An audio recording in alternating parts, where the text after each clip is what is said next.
However, we were just gypped out of a certain job that we were doing for our sponsor, we should say. If you ever have any questions or anything, I am happy to help. Get into this. Well,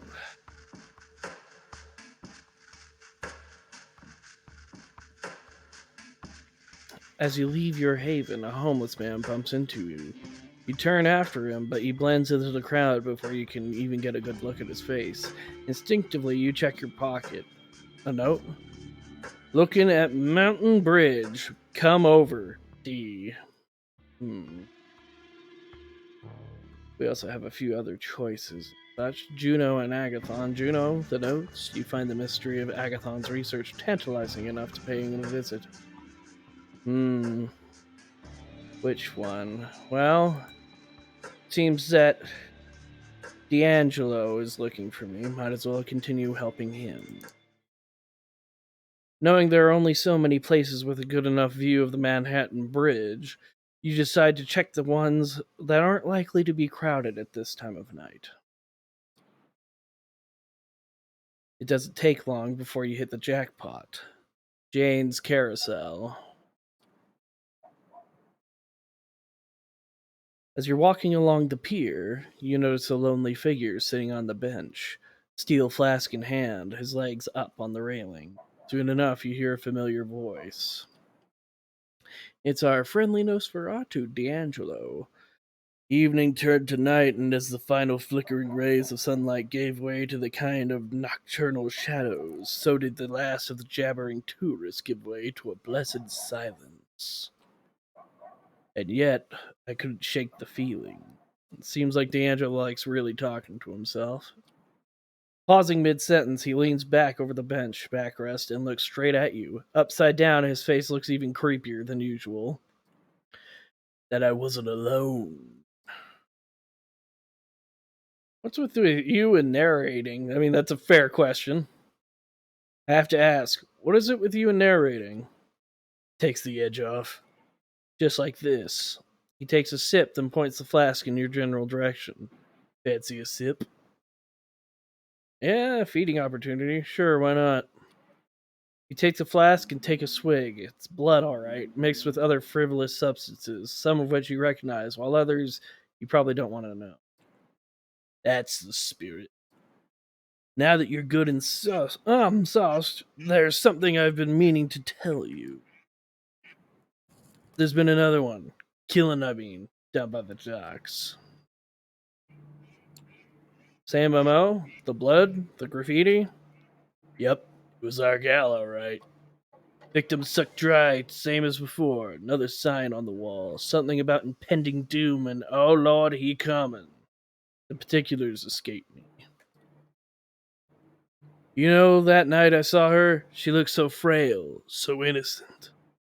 Deep inside, I was hoping she'd be spooked, get out of town, that maybe, just maybe, that'd be the end of it. But that's me, hopelessly optimistic. Hmm. Any idea why she's doing it? Doesn't really matter at this point.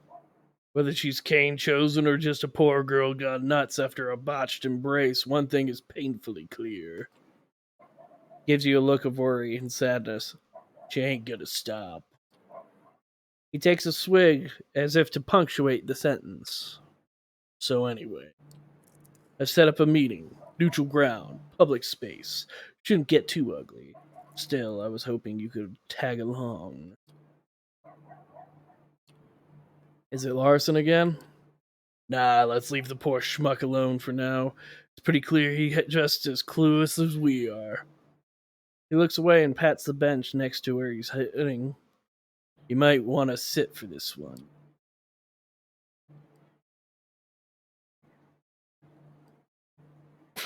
All these are pretty good options, but we'll go with...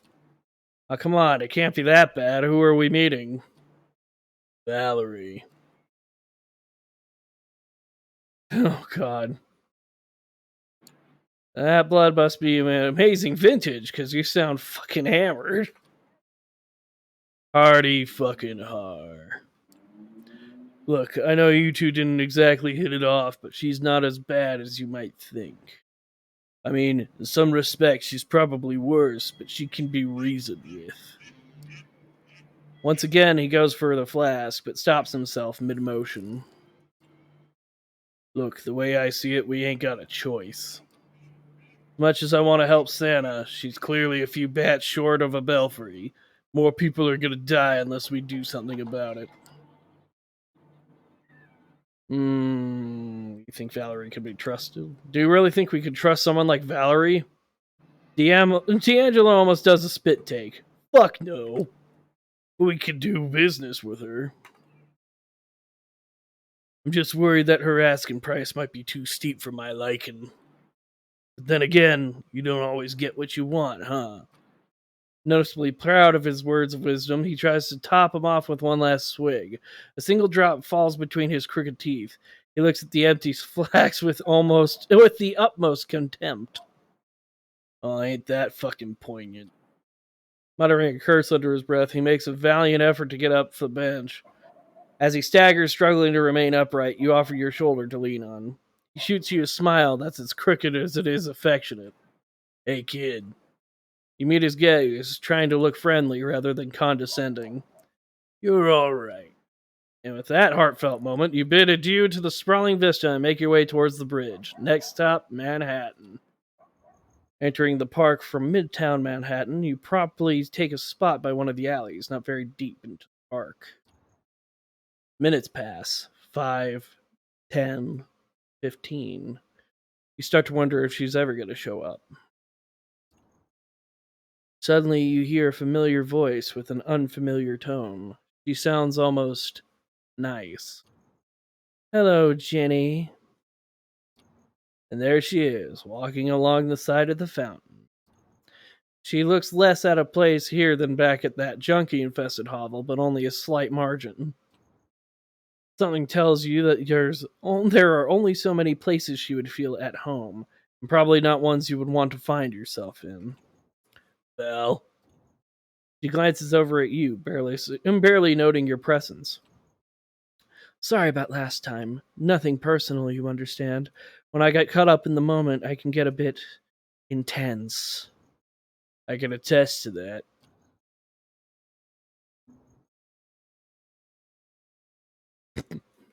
All of them are good. Play nice, you two. We have some business to discuss. All work and no play, huh? Why not? She turns to D'Angelo and flutters her eyelashes. You can tell she doesn't see you as her equal, but this come hither routine is getting kind of unnerving. Lay it on me, sugar.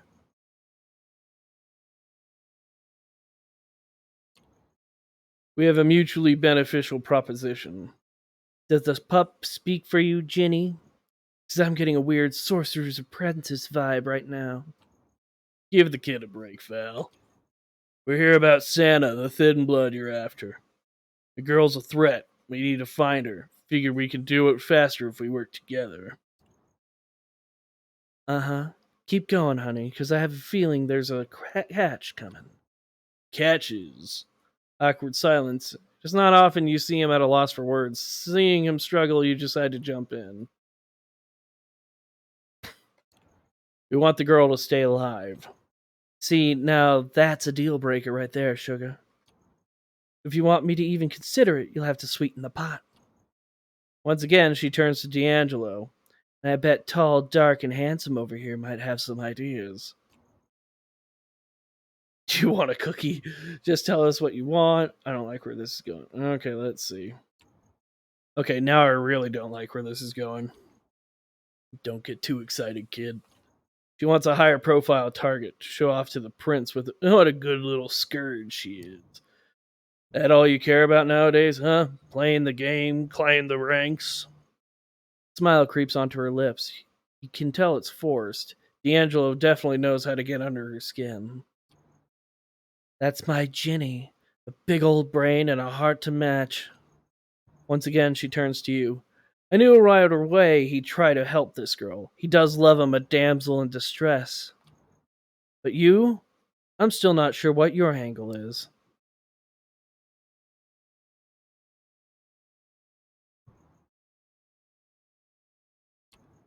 Killing humans threatens the Masquerade. Putting a stop to it is bound to turn a couple heads. So you're not a hopeless romantic like some of us here. Good to know, in case you ever get in my way. So there, you know my terms. Contact me when you've made up your mind. I have a feeling we just made a very powerful enemy tonight. Don't take too long, though. I'm a lucky girl. I might just find your little thin blood on my own. Still, I hope we can work together. We did make a good team back in the day, didn't we? Slowly, seductively, she puts her arms around his shoulders. She glances over to you, clearly enjoying how awkward it makes you feel. You really do have a thing for the hidden, don't you? My things are none of your concern, sugar. Anyway, withdrawing from the strange half embrace, she flicks D'Angelo's nose gently with her index finger. Almost instantly, she turns from flirtatious to dispassionate. However this plays out, I have a feeling we'll meet again, sooner than later. Until then, without sparing you another glance, she disappears down an unlit park alley. D'Angelo watches her go. The look on his face, a mixture of longing and guilt, is borderline comical. Finally, he turns back towards you as if breaking some spell he was under. Well, that could have gone a lot worse. Can you explain to me what just happened here? He wants me to give her Larson.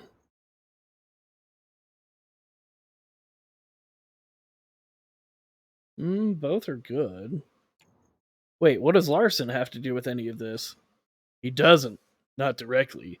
It's just that he might have some less than admirable chapters in his biography. Might have done some pretty egregious shit. And Valerie knows a certain handsome someone might have evidence of said shit, which would allow her to bring him down. Bringing down a primogen, even one as lame as Larson. Pretty big deal. He squints, rubbing the bridge of his nose. Fuck it. I'm heading back to the office. Need to put my feet up, get some blood flow into the old noggin. Coming? You nod. Why the hell not? And so, you make your way toward Fifth Avenue. You've got a long way ahead of you. A lot of stuff to figure out. Although it's not your first visit, you still find it hard to navigate the dark, rust-hidden corners of the grain terminal. Luckily, this time you're with someone who could probably do this blindfolded, so you just follow his lead. As you're both climbing the rickety stairs leading to the mezzanine, you suddenly notice light coming from D'Angelo's office.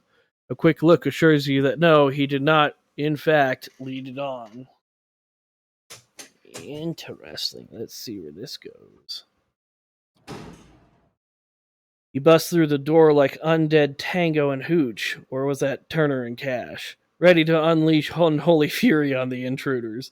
You half expect an Anarch death squad, or an SI hunting party. For those of you that don't know, SI is Second Inquisition. People that know the truth, that vampires lurk in the shadows. Instead, you get Larson, who nearly falls out of the chair when you two bust in. Well, look who it is. Missed us already? Hardly. Seemingly both intrigued and irritated by with the surprise visit, D'Angelo walks over to a cabinet and pulls out a fresh cigar. Then may I ask what brings you, O venerable primogen, to my humble abode? Her. He points at a tidy shadow cowering in the corner of the room. To your astonishment, it turns out to be a very familiar face. The blood. No, not again. Please. Where the hell did you find her? Outside my front door. You must have heard me, found out where I lived. Not uncommon knowledge among the Duskborn. You probably figured I could help, but honestly, I have no idea what to do with her. I mean, I should turn her into the prince, but that's just another strike against my people. Then again, I can't just set her loose, not after what she did. Fuck, D'Angelo, you could tell that I'm desperate if my first instinct was to come to you. No, Lawson, I would attribute that decision to what's left of your common sense. He leans over to you. Hey, kid, I think we should call it a night. Just give me some time to talk to the girl. Maybe I'll get through to her somehow. The sign! The sign! It's always there! Though I ain't holding my breath. Honestly, you're glad to leave him to it. Spending the night in the small room with a tiny serial killer somehow doesn't seem too appealing. Still, you're hoping D'Angelo will be alright. He got some tough choices ahead of him. Alright. I should rest. You're walking down the street towards your haven. Some other town, the sidewalks would be deserted this time of night. In New York City, there are plenty of passerbys going about their business. It's easy to be paranoid when you're a vampire surrounded by a crowd of humans. The kindred have many enemies, and all those enemies have one trait in common. They're invisible, indistinguishable from normal humanity. Other vampires, hunters, all look like people. That old man just a tired restaurant worker or a kindred thrall tailing your movements? Are the officers idly waiting in a patrol car ordinary cops or Second Inquisition specialists looking to end undead threats? This kind of thinking leads to madness, but you can't shake the feeling that someone is watching you. It's not the first time you felt like this. Whatever this is, it's probably something you have to take care of. Best case, someone is tailing you. Worst case, you'll be attacked and killed. Unfortunately, being undead has its limitations. The sun is coming up soon, and you'll burn to a crisp if you stay on the streets. You reach your haven and settle in for the day, disconcerted by the idea that someone might know where you sleep. Well, we'll definitely find out. As you awake from your slumber and emerge from your haven for the night, you notice a familiar face on the other side of the street, standing on the corner and looking straight at you. It's Kaiser's lackey whom you met recently, Jackie. He nods to you, encouraging you to approach. He still looks kind of rough after your last brawl, but the damage to his face is clearly mended. His hands are out of his pockets, though, a sign of goodwill. No, I don't trust. Yeah, I don't trust Kaiser in the least. That's close enough.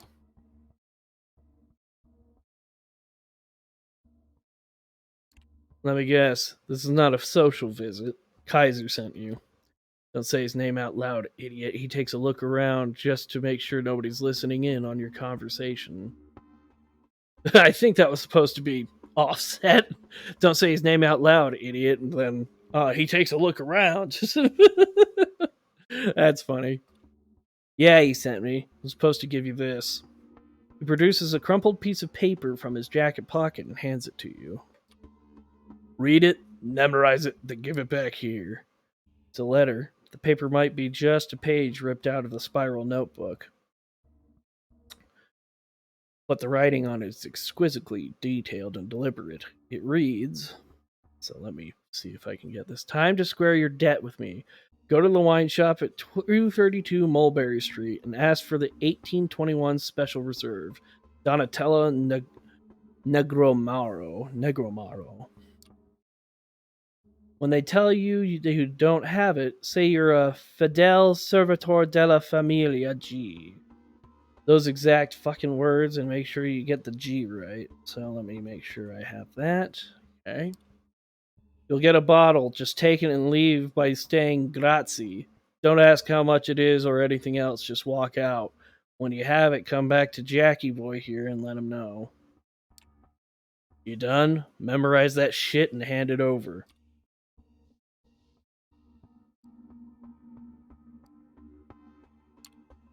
Letters, passwords, what's with all this cloak and dagger nonsense?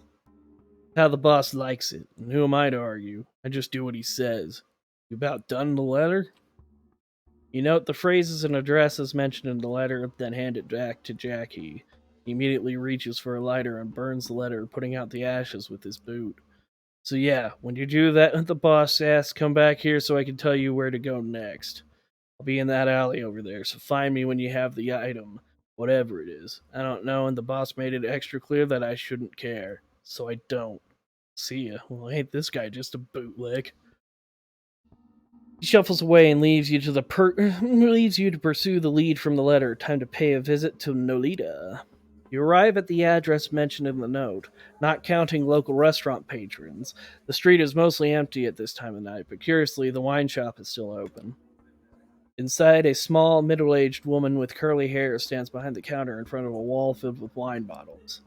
There's a door at the back of the room with a small table and a chair, occupied by a man in a black faux leather jacket with slick, comb backed hair.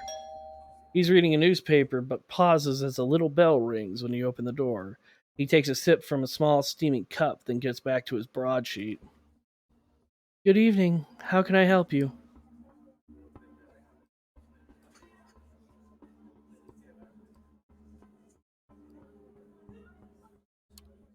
Wow, you've got such a big selection of wines. Say, you wouldn't have a bottle of 1821 Special Reserve Donatella Negramo, would you? He gives you a curious look. Let me check. She seems to be looking through a database on the laptop sitting on the counter. She puts on a polite smile. I'm afraid we don't have that one at the moment. I'm sorry. I am Fidel Servitor della Familia G. Ah, in that case, let me see if we have any in the back. Wait here, please. The woman leaves the counter and goes through the doors in the back. The man by the table puts down his newspaper and takes another sip from the cup, washing it down with a gulp of water from the nearby glass. He tries to hide it, but there's no doubt he's watching you. About a minute passes.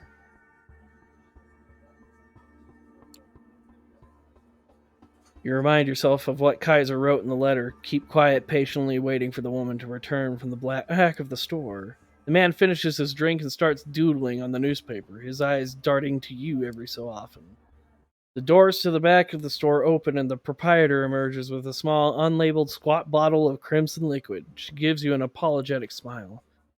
Scusi, sorry for taking so long. Turns out we didn't have it. She offers you the bottle and you reach out to grab it, but she retracts it. You do know what this is, don't you?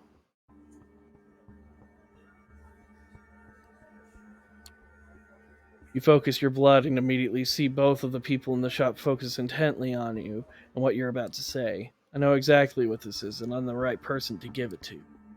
The woman gives you the bottle without hesitation. Grazie.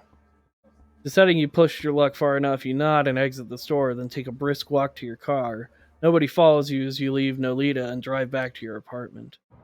It takes you some time to find a parking spot, but you finally get out of the car and start looking for Jackie. He's not far from where you parted ways just under 2 hours ago. Ooh, I like the shadows. Good work on this, you guys. I like it. Got the goods. Got it, but it was a hassle. Oh, boo hoo, stick around. I gotta make the call. He takes a few more steps into a narrow space between the two buildings and takes out the same high tech phone you saw him carrying last time. Hey, boss. Yeah, they have it. Where do I point them to? Okay. Yeah, I'll tell them to go there right away. Puts the phone back in his pocket and he turns to you. Willet's Point, half an hour, so you better step on it. See you around. Only a flippant salute, Jackie starts walking down the street and make your way back to the car and drive. He had to push the speed limit to make it on time, but you're here. Willet's Point is quite a change of scenery. The place is a post-industrial dump, the nearby stadium notwithstanding. You stop your car once you realize that if you go any further down, the potholes will kill your chassis. To step out into one of those gashes in the asphalt, splashing in the ankle deep water. Kaiser's limo is nowhere to be seen. In fact, the whole place is pretty much deserted, other than the apparent proprietor of a lonely bar, a middle aged woman who's just locking the place up. I should feed. This is too perfect an opportunity to not take advantage of. Now I'm paranoid. She's walking to her car, ready to call it a night when you sneak up onto her. She's far too tired to resist your strong hold and swift bite. You can taste the caffeine in her veins, smell the cheap cigarettes in her hair, the old cooking grease in her clothes. She passes out. You assault the closing note of a long day at work. You let her down gently and feel a pang of remorse.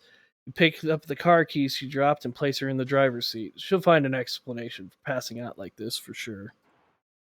The bright lights of a car pulling over down the road illuminate you as you close the door. It's a black limo. Kaiser is finally here, it would seem. Same as last time, the car door opens, but nobody comes out. You know the drill. This time, Kaiser is visible when you look inside. You sit down and close the door behind you. Ugh. Look at him, he's got an earpiece in. So you pull it off without a hitch, then? Give it here. You hand the bottle over to the Nosferatu. He uncorks it gently, takes a whiff, and puts the cork back in. Yeah, that's the stuff. I can see you're useful beyond your charm with the subtlety of a battering ram. Good to know. Here's Langley's precious address. He passes you an envelope with what feels like a thick card inside.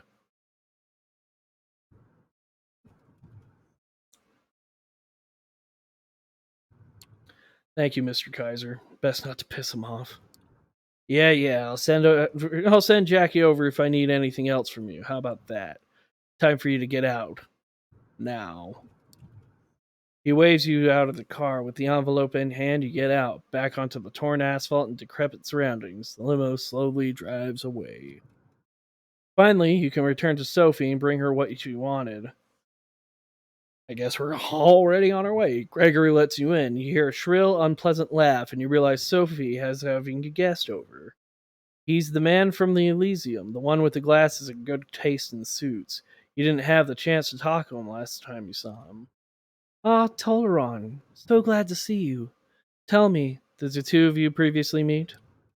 The man doesn't wait for an answer. He approaches you with an energetic, almost dance like step and puts out his hand. Thomas Arturo, I've heard about you. Pleasure, pleasure. Interesting. Thomas is a great source of gossip and an excellent conversationalist. I also have the prince's ear, which is the primary reason dear Miss Langley wished to speak to me tonight. Good gossip, even coming from me, isn't nearly as valued. Sad. Who just states it out loud? Sad. Sophie is taken back by the man's direct comment, but smiles politely. The awkward atmosphere is broken again by the guest's grating laugh. I kid, of course. I kid. Well, I was about to leave anyway, so I'll leave you two to it. Good night, Sophie. Toluron. Greggy boy. What a what a goober. Sophie's driver opens the door for Arturo, and the guests step out with a single wave of a hand towards his host and you. The door closes. Just double checking the stream. Sophie's driver opens the door for Arturo. Yeah, I read that. Uh, he's quite the character, isn't he? Yes, quite. But he has his uses. Thomas has clout in court and access to many juicy details on everyone from the prince to the lowliest primogen. It's useful to have him on your side, even if his eccentricity requires some patience. Speaking of patience, you have been putting mine to the test lately. Did you manage to contact Kaiser and acquire what I asked for? Yeah, I have it, but the data you offered was old news to him. I had to do another job for him to before he would give me his card. She retrieves the envelope from you. I'm sure he did. I do hope it wasn't too much of an inconvenience. He made me go on an entirely separate escapade to retrieve a bottle of wine from a store in Nolita. I had to use code phrases and whatnot. Wine shop? Code phrases? That degenerate pet. Degenerate pest, sorry. She's visibly agitated but calms down and smiles at you. Don't worry about it. I'll make sure that whatever Kaiser had you do, it'll blow over. She opens the envelope and looks at the card. You notice the same lettering you saw in Kaiser's note from before, but can't see the details. Her eyes widen. Yes, excellent. I need to call in some favors. I will likely be busy for the next few nights. You have my permission to show some initiative, my dear charge. I will contact you soon. Looks like I get more chance to get some more coterie people. With that, Sophie ushers you outside, and you are left to do with the rest of the night hours as you like. Midnight? Yep. Um, Now I'm gonna leave him to his own devices. I better follow up with Agathon. How are we all doing tonight? I hope you're enjoying yourselves. Hope I'm providing some at least interesting dialogue and such to you. If you have questions about Vampire the Masquerade, please feel free to ask. I'm happy to answer. You know what to expect when you return to the small bookstore serving as Agathon's haven. The cacophony of occult imagery assaults you from the book covers displayed on the window, but under the fake facade, there's something real. This time, the Buddhists and the satanic Bibles of the storefront seem almost funny, or perhaps you've just started to tune into the dry humor of these Tremere. Just as you're about to ring the doorbell, the door opens and Agathon steps out. You step aside just in time to avoid having him stumble into you. Toluron, what are you doing here? Hey, don't be a dick, widow. Look, I came to help you, like last time. Okay, fine, you're right. Follow me. As he turns to go, Agathon almost looks pleased that you're here. Agathon walks to his car with you in tow. It didn't occur to you last time, but it's a surprisingly pedestrian vehicle, an aging, mid-sized family sedan. You imagine what it would look like with a baby seat in the back. Opening the door on the driver's side, Agathon notices your look. Laugh all you want, but it's inconspicuous and practical. You sit in the car and Agathon starts driving in his usual careful style. At least you'll never be stopped by traffic cops. It seems Agathon is not interested in small talk. Gonna stay quiet, give him his peace of mind.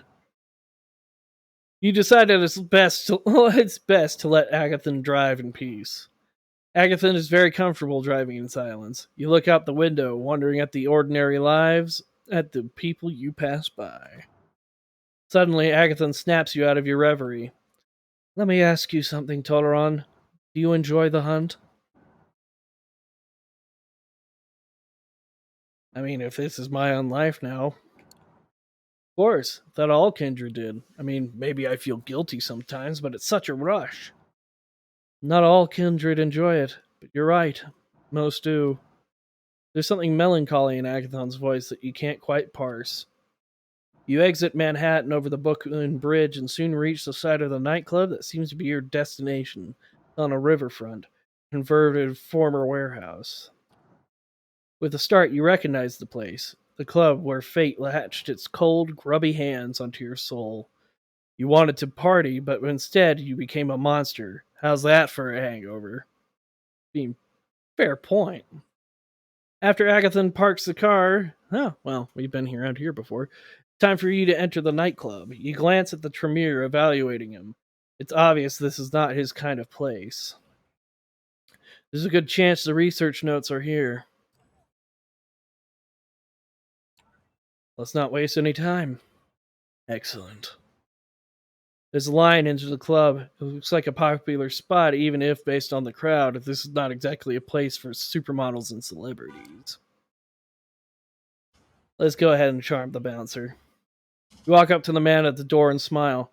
Hey, you remember me, right? Mind if we go in? The bouncer looks at you, taken in by your supernatural charisma. Doesn't matter whether he really remembers you or not. Sure, go right in. Have a great night. You walk into the club, ignoring all the people standing in line. Wow, this is trippy and familiar. The music beats down on you, bringing with it memories of a human existence, the first time you went dancing with friends, when you flirted with someone on the dance floor. This time, it's different. You're a predator, and everyone around you is prey. Tightly packed, twitching sacks of blood and tissue. That's a terror. You sense the emotions all around you, a blood tinted with happiness, lust, rage, jealousy, love. A buffet of sensations. Focus, keep an eye out for trouble while I look for what we came to find. You nod and follow Agathon through the throng, trying to ignore all the warmth, flesh, and circulating blood all around. We're gonna focus on helping Agathon. Eyes on the prize, you came here to help Agathon, and that's what you'll do. Agathon wades through the dancing people with purpose, but you have no idea how he's searching for the missing research notes. Perhaps he's using the enhanced senses of a vampire or some esoteric sorcery. At least he seems to know what he's doing. I hope so. Juno. You swerve to avoid a drunken man who is just about to spill beer onto you and try to see what Agathon is looking at. A young woman, intense, purposeful, a little out of place at the nightclub, just like you and Agathon. Let me guess, she's after your research notes too? They're not my research notes. But yeah. The woman, Juno, elbows a drunken man out of her way and points a finger at Agathon's face. Agathon, you traitor! Don't you dare stand between me and what's mine! You look at the woman in surprise. Her appearance stands in contrast with the anger in her words.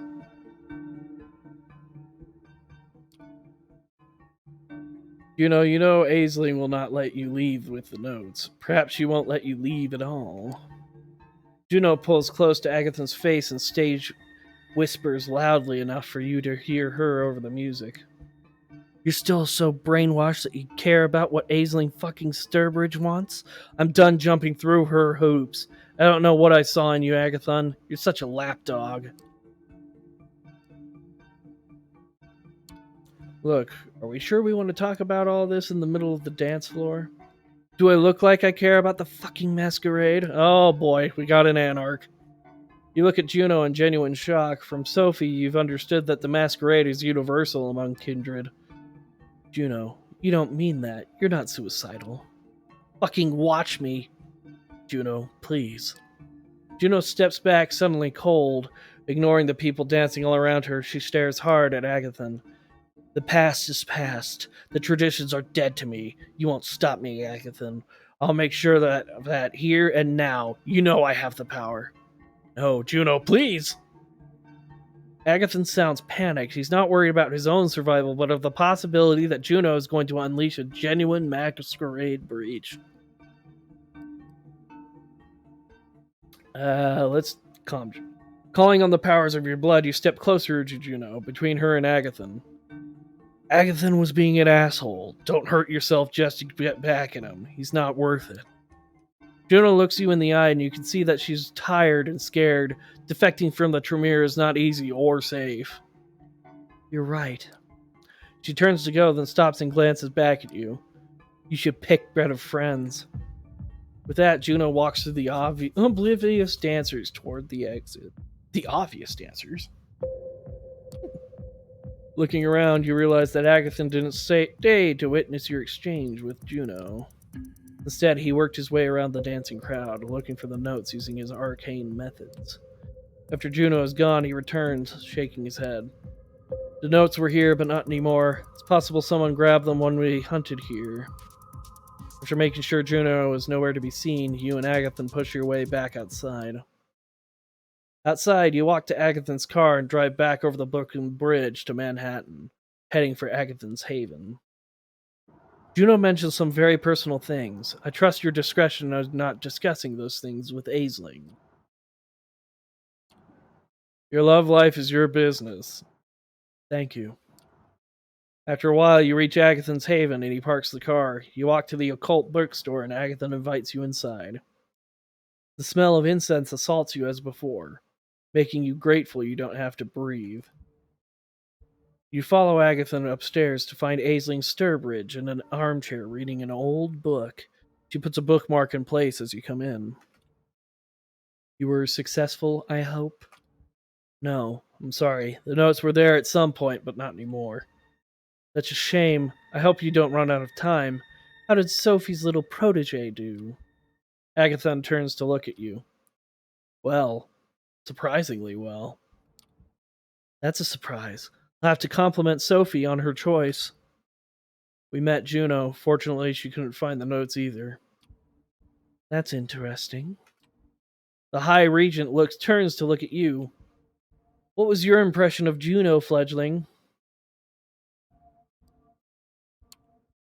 She was very angry. I don't know what you people did to her, but she's pissed. What we did? Careful now, fledgling. She made her own choices, bad as they were. Anyway, I have some things to discuss with Agathon. Run along now. You leave the occult bookstore, the cheesy mystical music still in your ears as you walk away. You wonder what happened with Juno. Why is she so anxious to leave her clan? Can she really do that? Could you leave Sophie's service if you wanted to? I mean, I could, but I'd probably be just left high and dry. All right, well, let's rest. And hopefully, next few days, I can be able to. Ooh. Well, that's something I'll have to follow up tomorrow. Oh, and even more people. Good lord.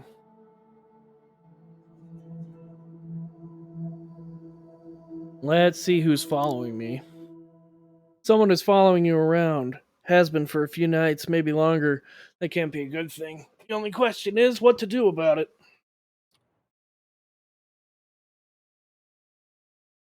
Mm. You venture out to the street with the goal of letting your stalker know you're aware of being followed. It's time to stop this ridiculous charade. It's raining outside, and as you step onto the street in front of your haven, you wonder whether that'll help you. Will you be able to see the footprints of your stalker in the puddles in the ground? Not sure where to start, you slip a few bills to a homeless man and chat up the guy who runs the local bodega. Both of them talk your ear off about strange characters hanging around, but none of their stories seem right to you. Walking the streets, you're convinced by turns that everyone you see is an enemy agent out to get you, and that your stalker has decided to take the night off. Frustrated after a couple of hours of useless searching, you cross the road without looking where you're going. Courier on a motorbike zooms towards you and has no time to brake or swerve as you suddenly step in front of him. For a split second, your eyes meet those of the man on the bike, and you both know you'll collide. You'll get hurt. Something hits you, pushing forward. You tumble, flying to the sidewalk as the courier zooms past. You feel a weight on your back, catch a glimpse of something, a person, female, you think. Then she disappears. You could spend a couple more hours trying to find the woman who's been stalking you, but in your shriveled, undead heart, you know it to be futile. Gone. Is that my sire? Damn. Okay, well, I got to help Sophie and such, but I need to follow up on these other ones as well. So let's go ahead and find the gangrel neonate by the name of Tamika. You make your way through the Grand Army Plaza, passing the soldiers and sailors' memorial art. You can't help but feel a tinge of nostalgia as you picture the place as you've seen it countless times, in broad daylight, teeming with life. Quickly get over it and pass through the northwest gate into Prospect Park. Park is its usual maze of unkempt foliage and dimly lit alleys. Silence hangs in the air as it would at this time of night, but there doesn't appear to be any sign of kindred presence. You start to suspect Langley's sources fed her a bunch of bullshit, but you're not willing to give up just yet. As you ponder your options, you hear footsteps coming from behind a line of trees. Quick, but evenly paced, most likely a late night jogger. No vampire would take kindly to you feeding in their domain, but then again, perhaps you could kill two birds with one stone.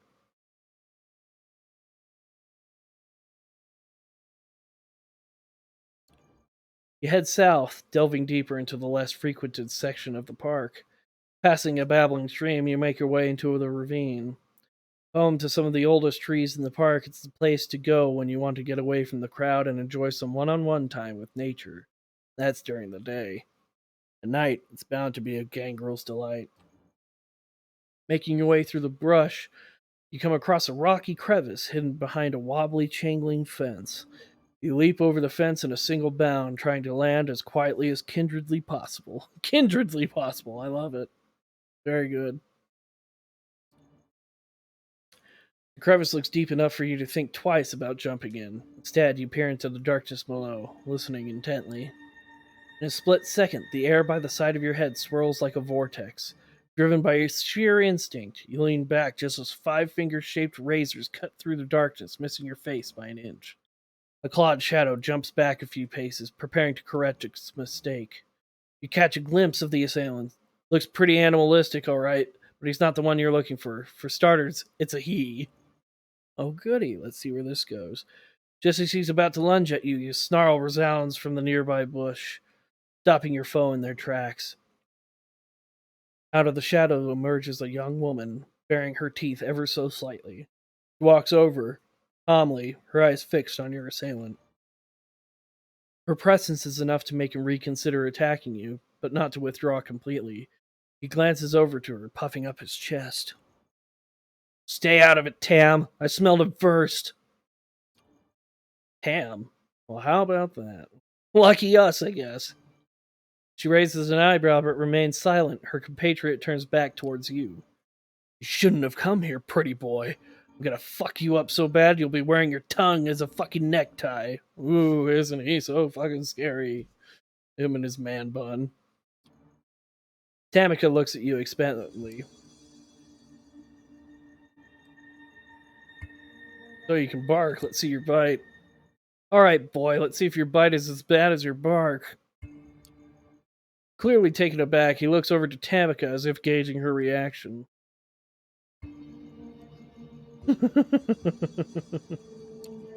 Guess I know who the alpha around here is.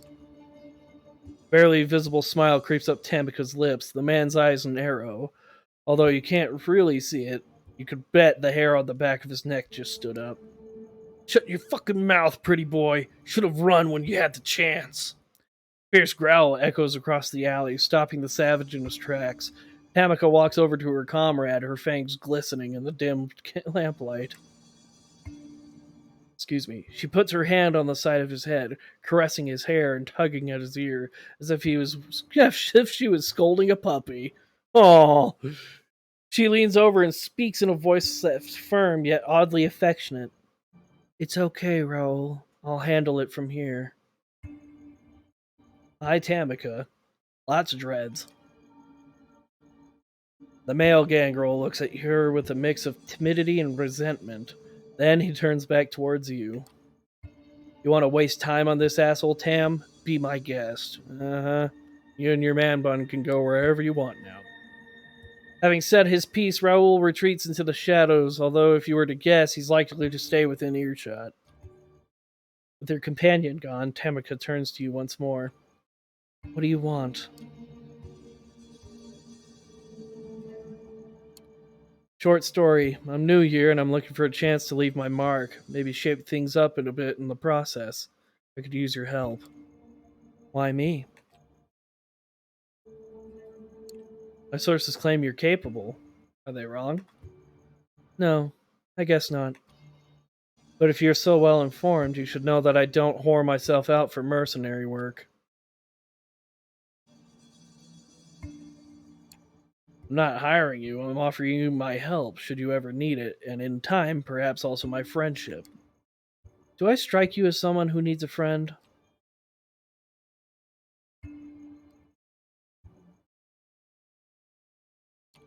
You strike me as someone looking for a way out of this park for starters. Is that why you're here? To break me out? Are you my ticket out of here? Now look, I'm not stupid. I know you can leave anytime, with or without me. I'm just asking for a couple nights of your time. So, what's it gonna be? For a brief moment, she stands there, motionless, looking straight into your eyes as if trying to size you up. Finally, she looks away. It looks like she's come to a decision. Just so that we're clear, I don't trust you. I have no reason to. Frankly, you sound more lost than I am. Still, you have that earnest look around you. Naive, almost. I could tell you believe what you're saying. So I'll give you a chance to prove yourself. Ooh, yay, achievement unlocked. I have some outstanding business to take care of. I'll let you know once that's done. Meet me here and we'll see what you're really made of. And with that, Tamika disappears into the night. That went pretty well. Yeah, right. Ooh, so scary. That went pretty well, all things considered. Thank you, angry little thing. He's trying to be so alpha and try to intimidate me as I just walk in and try to talk to somebody. Happy to have you on stream.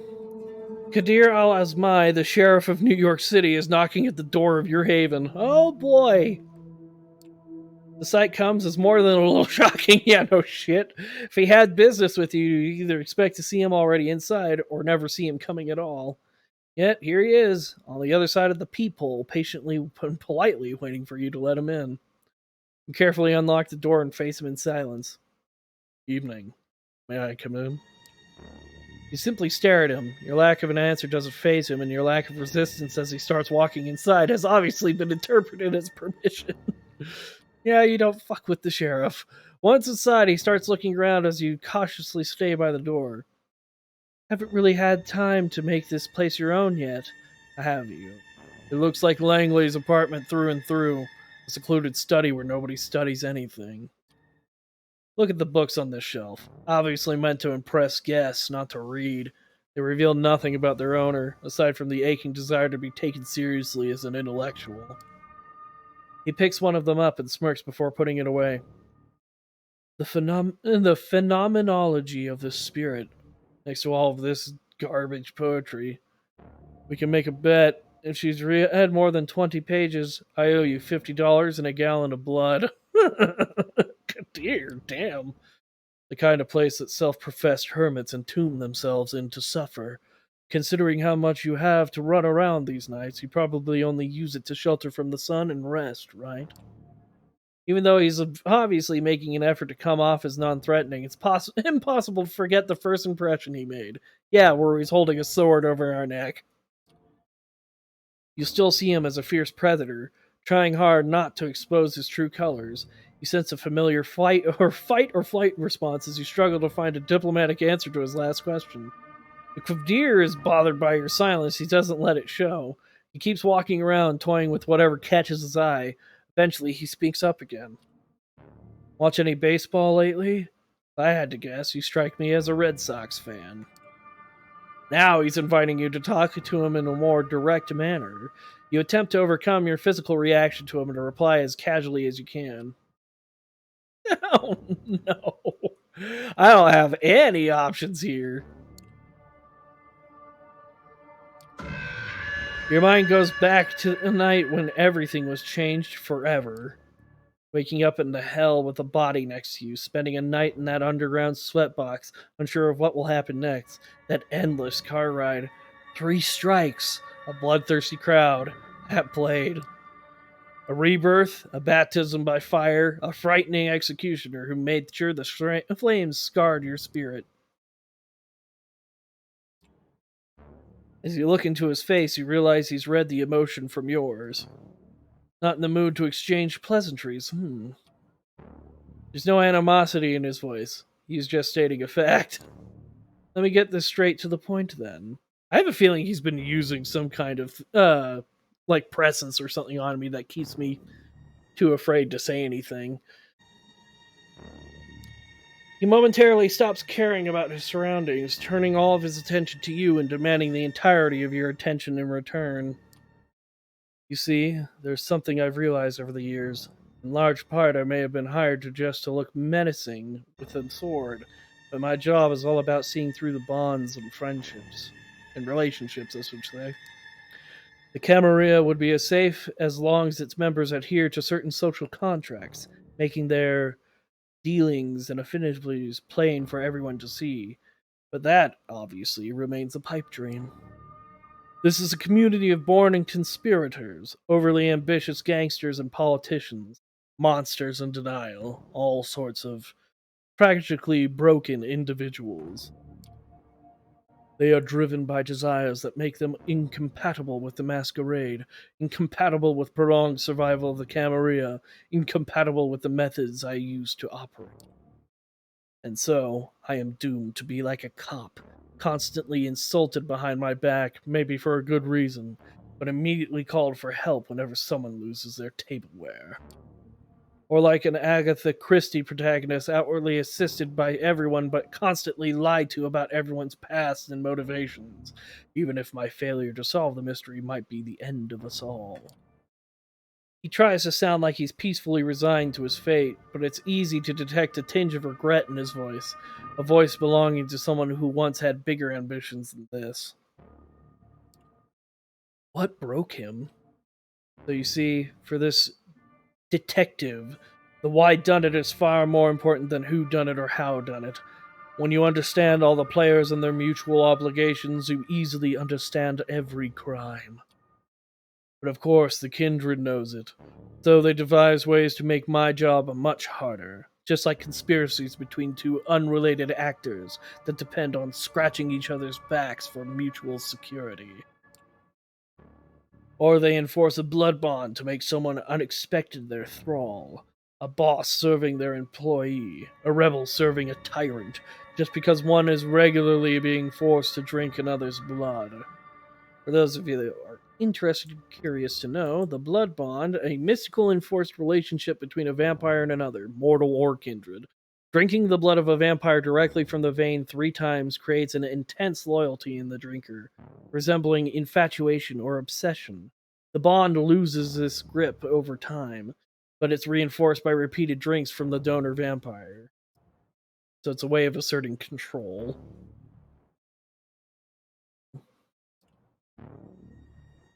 What has Sophie seen in you?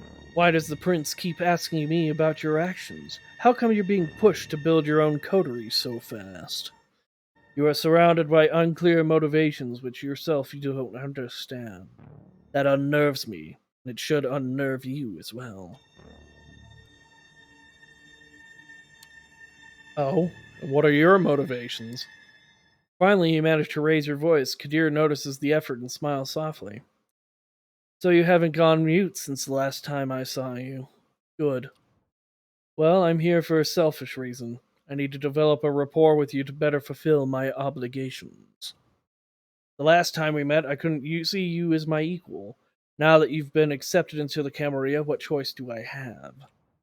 I'd understand if you didn't want to see my face again, but I'm one of the faces of New York City community, and as long as you're part of it, it's going to be impossible to avoid me. Especially when I have business with you, and I do. As you might have guessed by now, one of my tasks is uncovering and understanding your bonds, and one of them might endanger our community. Well, that's not menacing at all. Who is he talking about?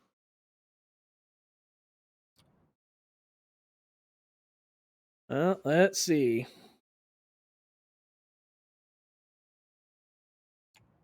Is this about Kaiser? Kadir shakes his head. That leper is bad news if you ask me, but who doesn't trade information with him these days? No, they're not a major player. He produces a file from underneath his coat and passes it to you. This is our troublemaker. All right, you open up the file and see some printed photos. You freeze up as you recognize the face and are overwhelmed by a flood of repressed memories. Oh god, my ex-girlfriend? Good lord. Jessica Lowell. The woman who made the last few years of your life heaven and the last few weeks a living hell. Since she took pretty much everyone you knew with her after the split, you thought the transition to this life would be painless, no baggage at all. Have you thought wrong? You look up at Kadir, expecting answers. There are some unfortunate rumors that you committed suicide after a messy breakup. So apparently, Miss Jessica here is desperately mobilizing everyone she knows to look for you. Turns out she's contacted a lot of people who might recognize you, including some in law enforcement agencies. The risk of endangering us is relatively low, but far from non existent. Which means she must be stopped. Must be stopped sounds threatening. You dread thinking what he's planning. I'll arrange for you two to meet tomorrow so that you can straighten the situation out and say goodbye to the life you've forsaken. He'll arrange your. What? Your eyes must look like saucers right now. Give me one moment.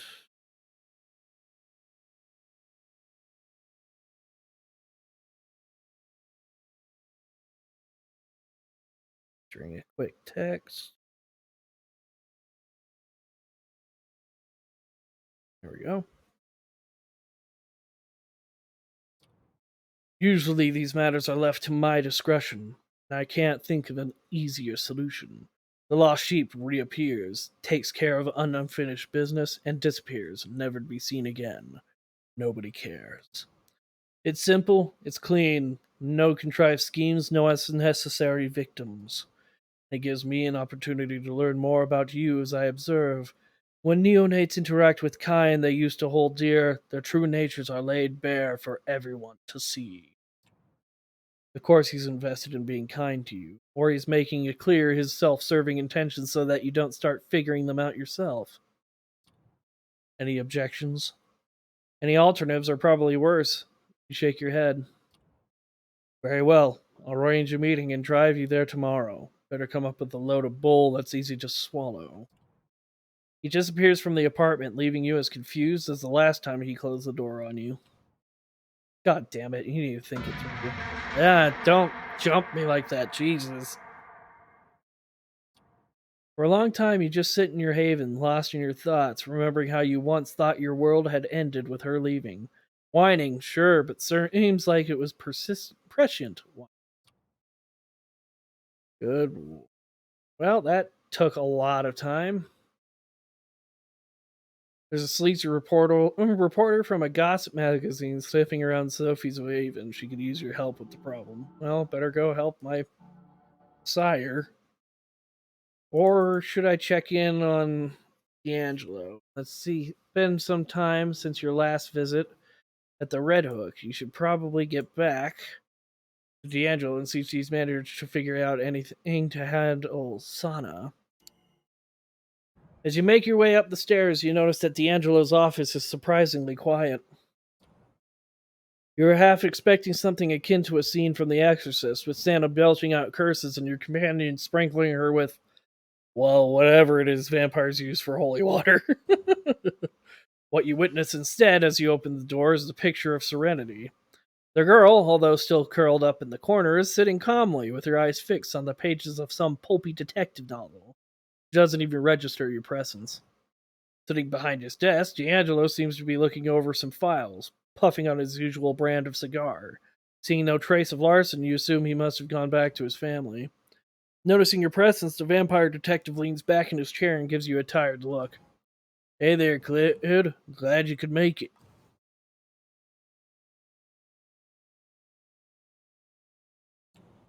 You kidding? I wouldn't miss this for the world. Clearly noting your sarcasm, he hits back with a smile that could express anything but amusement. Right. Make yourself comfortable. We have some heavy shit to figure out, you and I. We're going over the case files, mulling over our options. Surprise, surprise, they all suck donkey dick. No matter how we go about this, someone gets fucked over. Her, Larson, us. We have case files? That's a fair point, but okay, then lay it on me. What options do we have? Okay, let's polish this turd. Here's how I see it. One, we grab Santa and take her to Elysium and make a case for her to Prince Panhard. Two, we get Valerie to back off by feeding her the dirt I got on Larson. And three, we try to get Santa out of the city.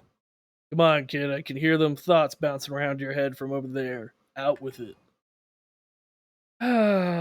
She's been violently breaching the masquerade. He wants to let her out of the city, which would be breaching the masquerade, or giving over information on the Primogen Larson. I'm not sure which one. Isn't that a death sentence? You want to bring Santa to Elysium? Isn't that pretty much a death sentence? Pretty much, but not quite. If we could get an audience with Panhard, we might be able to convince her to spare Santa's life.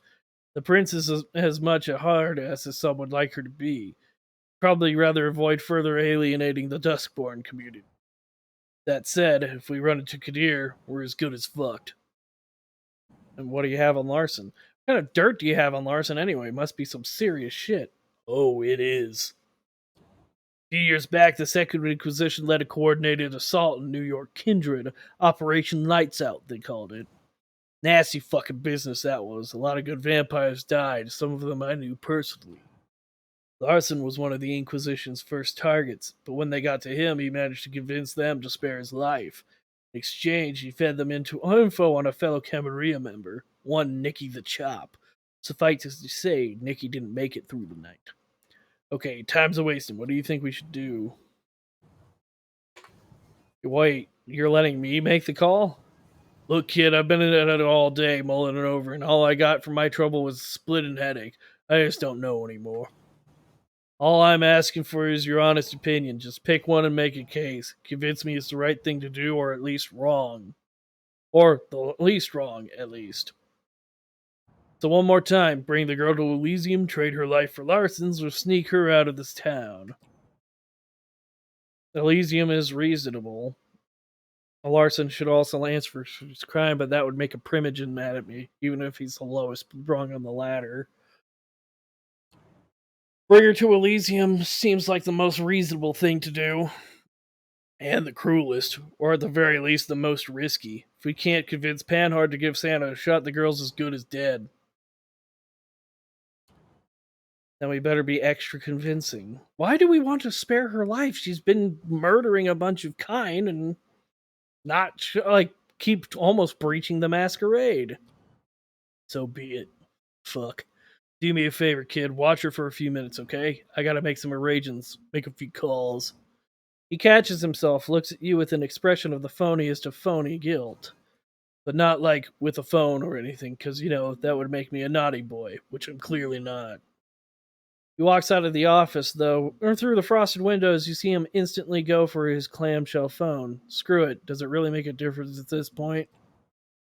He turns to the girl who still has her nose in the book.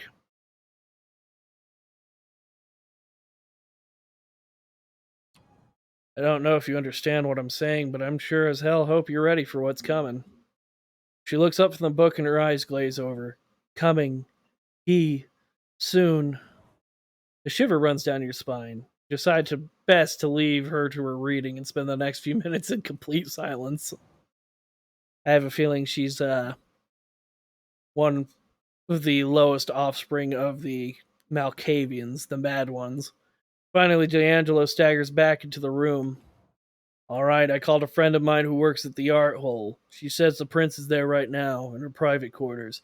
We'll just have to figure out a way to get an audience. He walks over to Santa and crouches beside her. Speaking softly, he takes the book out of her hands and gently strokes her head. Hey, darling, I need you to listen very carefully. We're going on a little trip, okay? You need to stay quiet and stay close to me.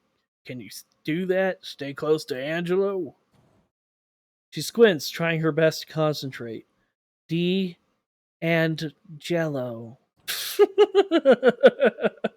Close enough. Something akin to a smile creeps onto her face. It's close as happy as you've seen her. Gift, not hurt.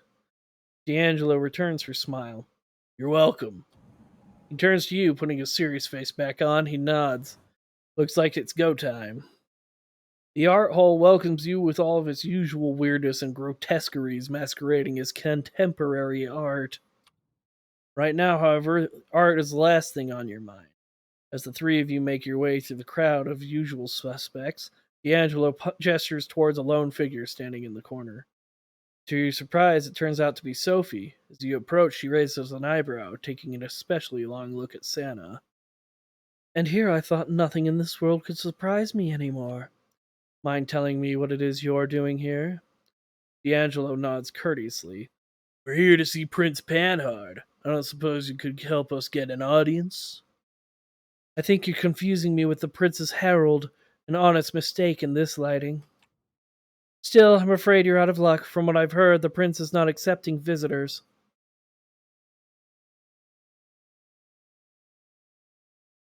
I'm already over to be further. We wouldn't be asking if it wasn't important. I'm sure the Prince will be thankful for bringing this matter to our attention. Very nice, very slippery, and very futile. As I've already stated, the Prince is not accepting visitors. Suddenly, you hear a voice from behind you. It's the last voice you could possibly want to hear right now. Maybe I can help. You look over to D'Angelo. She seems frozen in place, not able to move a single muscle. This is bad. Very bad. Why are we defending her? She was clearly just going out of her way to try to break the masquerade. Did I miss something? Keeping things casual, Kadir tips an imaginary hat in your general direction. When he looks at Santa, you notice his expression sour, if ever so slightly. Perhaps there is a conversation best held in private. Follow me. Before leaving, he nods at Sophie. Langley. Kadir. Again, you glance over to D'Angelo, but he doesn't even acknowledge you. He seems to be in a state of deeply internalized panic. Not seeing any way out of the situation, you follow Kadir to a small backstage area. There, he stops and addresses you once more. It's good to see you, D'Angelo. It's been a while since you last showed your face around here. I see you've brought your friends. So how about we skip the unnecessary drama and you two leave without incident, while I take care of our thin blood guest? Let's see. What? Yeah, she's insane, but she's also a masquerade breach. The girl's mentally ill. You can't hold her responsible for her actions. I'm not holding her responsible for anything. She's a problem. It's my job to solve problems. Does it have to be this way? Just let us talk to Panhard. That's Prince Panhard to you, D'Angelo, and no, your harebrained scheme isn't going to work. What exactly did you think was going to happen? You bring the Dustborn with a blood hunt on her head to my doorstep and... what? Hope that the prince stays my cruel hand? Honestly, I thought you were smarter than that. But I promise to make it quick, painless. That's as much as you'll get, so don't push it. And with that, he turns to Santa. His expression grows softer, almost kind. He then grabs her by the hand, gently. There is not even an inkling of violence in his demeanor. Come, my child. You have been very brave. The pain is almost over. Pain. Over.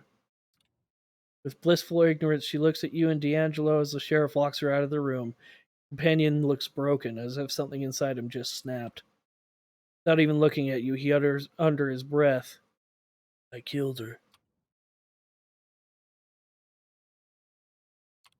You gave it your all. Sometimes shit just happens. There's nothing you can do. Nice catchphrase, kid. You should have it printed on a t-shirt. Moment of awkward silence ensues. I really thought I could save her, you know. Oh, that's what's happening. I can see. In Vampire the Masquerade, there's such things that keeps vampires going and driven and staying on the somewhat humane path, moral path.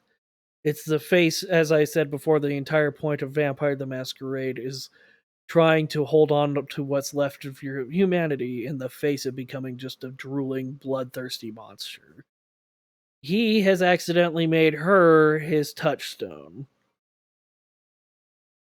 Touchstones, according to Vampire the Masquerade, are what vampires consider things to hold on to that remind you of your humanity, things that help drive you, things that help you stay grounded, as it were.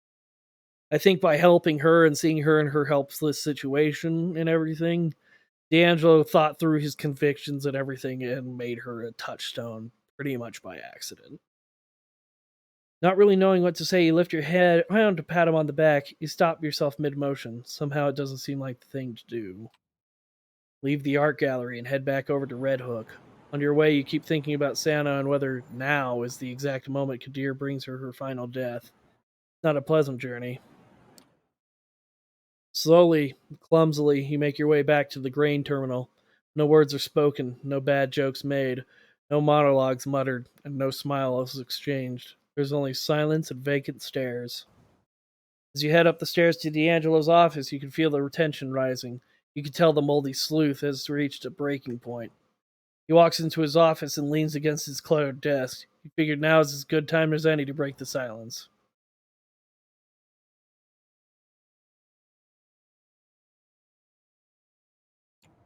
Why don't you grab some shut eye? It's been a long night. The moment you finish your sentences, D'Angelo leans over and sweeps all of his stuff off the desk. Notepads, bits of papers, and what looks like a cheap imitation of an antique lamp. It all comes crashing to the floor. Doesn't stop there as he grabs a heavy file cabinet and knocks it over. Slowly but surely, the once quiet office turns into a heap of crumpled paper and broken furniture. The tantrum lasts for mere seconds, but as you stand here watching, it feels like forever. Finally, D'Angelo stops and looks up at the ceiling. It's hard to tell if he's had enough or simply run out of stuff to throw around. As he stands there, slowly regaining composure, one of the objects scattered on the floor catches your eye. It's a small paperback novel, the same you saw Santa reading earlier tonight. Must have landed there while D'Angelo was giving the room the royal thrashing. You pick it up. In huge letters, the title on the cover spells The Longest Night and Other Stories. The smaller caption underneath reads, Another collection of stories from Gianni D'Angelo's saga. What in the actual fuck? Oh my god, she was reading his books. You flip it over and are immediately drawn to the picture on the back cover. If not for a lack of flaky skin and distorted features, you say the guy looks very familiar. The name next to the picture?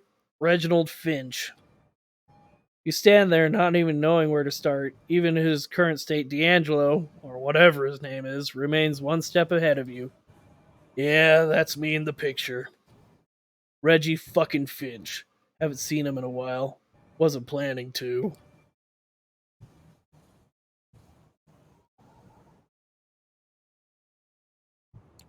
I don't even know who you are anymore. I am what you see, kid. Say what you will, but I wear my heart amongst other things on my sleeve. I'm not Reggie Finch in a D'Angelo costume. I am D'Angelo. Reggie Finch, I left that guy by the wayside a long time ago. Honestly, it just sort of happened. Guess it was the only way I could make sense of it all. So, yeah, upon his embrace and turning into an uglier person because of Nosferatu's curse, he's pretty much just, in order to keep his sanity, formed himself from his old author persona to his character persona, D'Angelo. Sad, but it makes sense. I mean, once you wake up looking like this, realizing your life and all that you were is gone forever, can't really blame me for trying to at least make it interesting. It's okay to be D'Angelo, or just be yourself. I guess to some extent we all put on an act in front of others. We make up characters, idealized version of ourselves. It gives us something to live up to, like role playing or an RPG. I mean, don't get me wrong, it's still weird, but it's not that weird, D'Angelo. For a moment, he seems to be mulling over what you just told him. Finally, he picks the ashtray up the floor. Rummaging through the ashes, he finds a mangled, half-finished cigar. He sticks it in his mouth and lights up, the lighter's flame reflecting its shades. He smiles at you ever so slightly. Thanks, kid. Tell me what. How about you take the rest of the night off? I need some time to get my shit in order. Starting with this office, some dumb assholes made one hell of a mess. You smile and nod. He nods back. Yeah, just breaking the fourth wall just a little bit there. I'll be seeing you. And so you leave him to his thoughts. No way to be sure, but you have a feeling. Hey! Coteries, New York, another achievement unlocked. Bye, my lovely. Complete D'Angelo's questline. Cool. We'll have to keep going. He's gonna be alright. Alright, cool. So I guess he's officially part of my coterie, and it's time to rest again with so many to follow up on. Be able to resolve those situations. Yeah, I need to rest. Fine. But I need to follow up with the other person, meaning I'll only have one thing to do tonight. Okay. Knock, knock. You'd ask who's there, but you know if the sheriff of New York City would play along. When you open the door, you see him toying with the car keys he's holding in his hand. Ready to go, fledgling? You don't feel like it, but you give him a nod nevertheless. Excellent. Stay close. He leads you down to the vehicle he's parked nearby. Once again, he takes the wheel, literally and figuratively. Everything inside is just the way you remember it, down to the rearview mirror reflecting the intense stare of your guide. However, the trip itself feels notably different. The last time Kadir drove you around, he was forcibly dragging you away from your old life. This time, he's pulling you back into it. All the things you wanted to say to Jessica keep running through your head. Let me tell you how this is going to go. Oh, he's doing it again. As I said, I've arranged a meeting between you and your kin. It's going to take place somewhere you should know very well. I'll watch over you two from a safe distance to make sure you adhere to the rules. You should know those very well, but I'll reiterate just so you can't ever say I didn't warn you. Don't do anything that would violate the Masquerade. Don't establish some secret routes of contact. I will know. Do treat it as the last time you two will meet. Take this chance to wrap everything up. Here's your story. You found yourself at a crossroads, decided to radically change your life and move out of the city. The subway is unbearable. Rent is too high. They've heard it all. You're ready to leave New York for good when you heard of these absurd rumors about taking your own life, so you decided to set the record straight. Gives you a knowing look. And close the curtains on your relationship once and for all on your terms. The car makes a sudden turn. I'll leave the finer details to you. Just be so kind and don't make me regret it. Oh, he has a small soft spot for me. You can sense he's going out of his way for you, but doesn't try to force you into gratitude by stating it plainly. You know, you know. You'll see if you're worthy of his aid. We're here. It's best to have the sheriff on your side. You take a look around and recognize your destination. He was right. It's a familiar place. It's the club. Yep, the one you met your future sire in while trying to forget about Jess. This is where they last saw poor Toluron. Who knows whatever might have happened to him? One Jessica Lowell is trying to find out. She got a tip from an anonymous source saying that you might appear here tonight. Wouldn't want to disappoint the lady, would you? She's apparently quite distraught. He turns off the engine and relaxes comfortably in his seat. You silently leave the car and head straight for the club. Yep, blackness. And guitar riff of unnerving. The last time you were headed this way, you still had a pulse. Feels almost nostalgic. Except I was here just like a few nights ago. There's a party getting started and some rookie DJ is trying to read the crowd. You begin to look for Jess. You wonder what the first thing you say to her would be.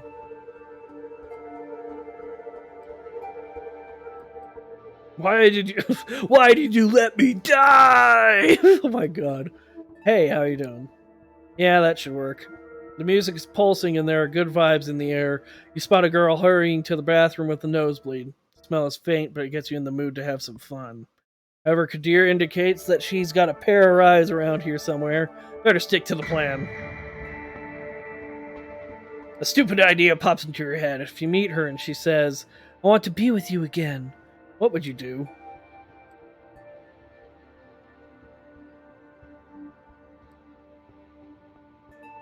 Nah, reject the idea immediately. She made your life a living hell for months. What's done is done, best not to dwell on it. But now it feels like you've explored all the places Jess could have been. It's getting frustrating. You grab the cheapest drink they have from the bar. A tall blonde girl in a stylish skirt smiles at you from behind heart-shaped glasses. You smile back, but this is no time for the heart to guide the hand. You walk past her, back to your duty. You mimic taking a sip out of your drink. God, you could have been having so much fun tonight. You could. Oh, there she is. Accidentally stumble into Jessica when you least expect it. The writing in this game is pretty damn good. She looks at you as if she's seen a ghost. You freeze up, trying to come up with something to say and failing. The last few years of your life flash before your eyes. Wait, what was the line you decided to open the conversation with? Before you remember, a powerful slap takes you out of your stupor. You stupid motherfucker. Yeah, this is fucking what I expected. Guess she just gets the first line. You realize you spilled your drink all over your clothes. I've been so worried. I've been so fucking worried. Called everyone I knew to look for you, and you're just having a fun clubbing? You thought it would be funny to drop all contact with everyone? Pretend something happened to you? What, you wanted to see my reaction? She slaps you again. You let some sort of disassociation set in and just watch the situation as it unfolds. I'll let everyone know when you're okay, but don't you ever show yourself in front of me again. She turns her back on you and disappears into the crowd, walking towards the exit. You look around, you notice the heart-shaped glasses girl chuckling in the distance. You're no longer in the mood to party. Guess you'll follow Jessica's lead and leave. Better not keep the sheriff waiting. Well, damn. That was easy. Well, at the very least, you can say this. She still cares. That's nice. Oh boy, that's not a good sign from reading that.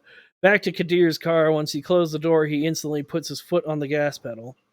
Walking off the pitch with no regrets. Said everything you had to say? Speak up without thinking. Yeah, she said she'll call off the search. Getting to her accept that it was over took some harsh words, but deep down, I think she knew it was time to say farewell once and for all. She's a little shaken up, but she'll live. You spotted a playful spark in Kadir's eyes. Took care of it like a man, did you? Very good. Yeah, just stood there getting slapped, getting told what she was thinking, then her walking off like a man. The people we knew in life have this tendency to briefly reappear in our unlives. One night, let's say, 20 years from now, she might spot you on the street. You won't have aged a day from now, and even though she'll tell herself that can't be you, she'll be jealous. And if you looked happy, she'll feel regret over what could have been.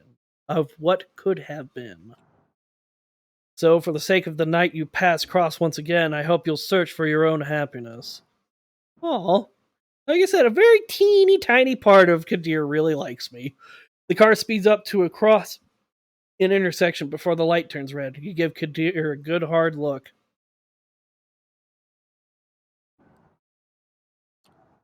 Thanks. Doesn't feel like a, how do you call it, very vampire thing to say, but you say it nevertheless. He's visibly taken aback, and his usually furrowed brow smooths out for a moment. Then he takes on a serious, slightly sorrowful expression. Don't suck up to me, kid. Mr. Bad Guy is still here, and without a doubt he will go back to decapitating suckers like you any time now. The car starts slowing down. We're here. I might be a touchstone for him, just because I treated him very kindly and everything, listened to what he said, didn't cause trouble. You look out the window and see your haven. Take care. I'll see you around. Just pray I don't have to see you too often. Leave the car and start walking to your haven, thinking about Kadir. Can't say you're fond of him, what with the welcome he gave you and all, but after tonight, can't say you aren't either. Gonna need some time to understand him, that's for sure. All right, everybody, I'm gonna take a quick break, about 5 minutes or so, and then I'll be back, all right? Thank you all. Back in just a moment.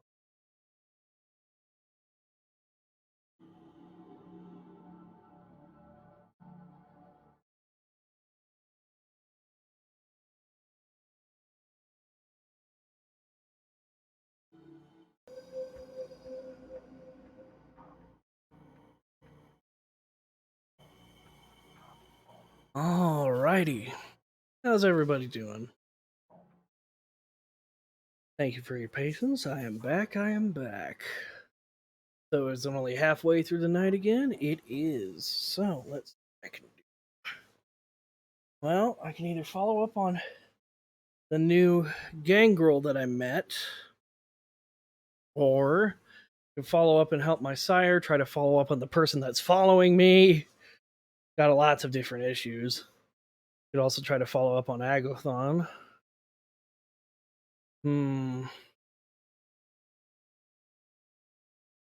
Or I can help my sire. All are good choices. I just can't decide which one. And then I have this still, somebody trying to contact me. But I don't trust anybody that's with St. John. I just have a bad feeling about that. Hmm.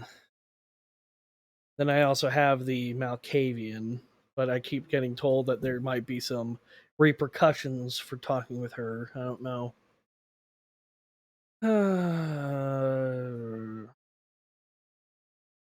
Go ahead and try to finish up with Agathon. One of these nights you'll have to buy something. You reflect as you ring the doorbell of the occult bookstore that serves as Agathon's haven. Perhaps something about auras or the tarot.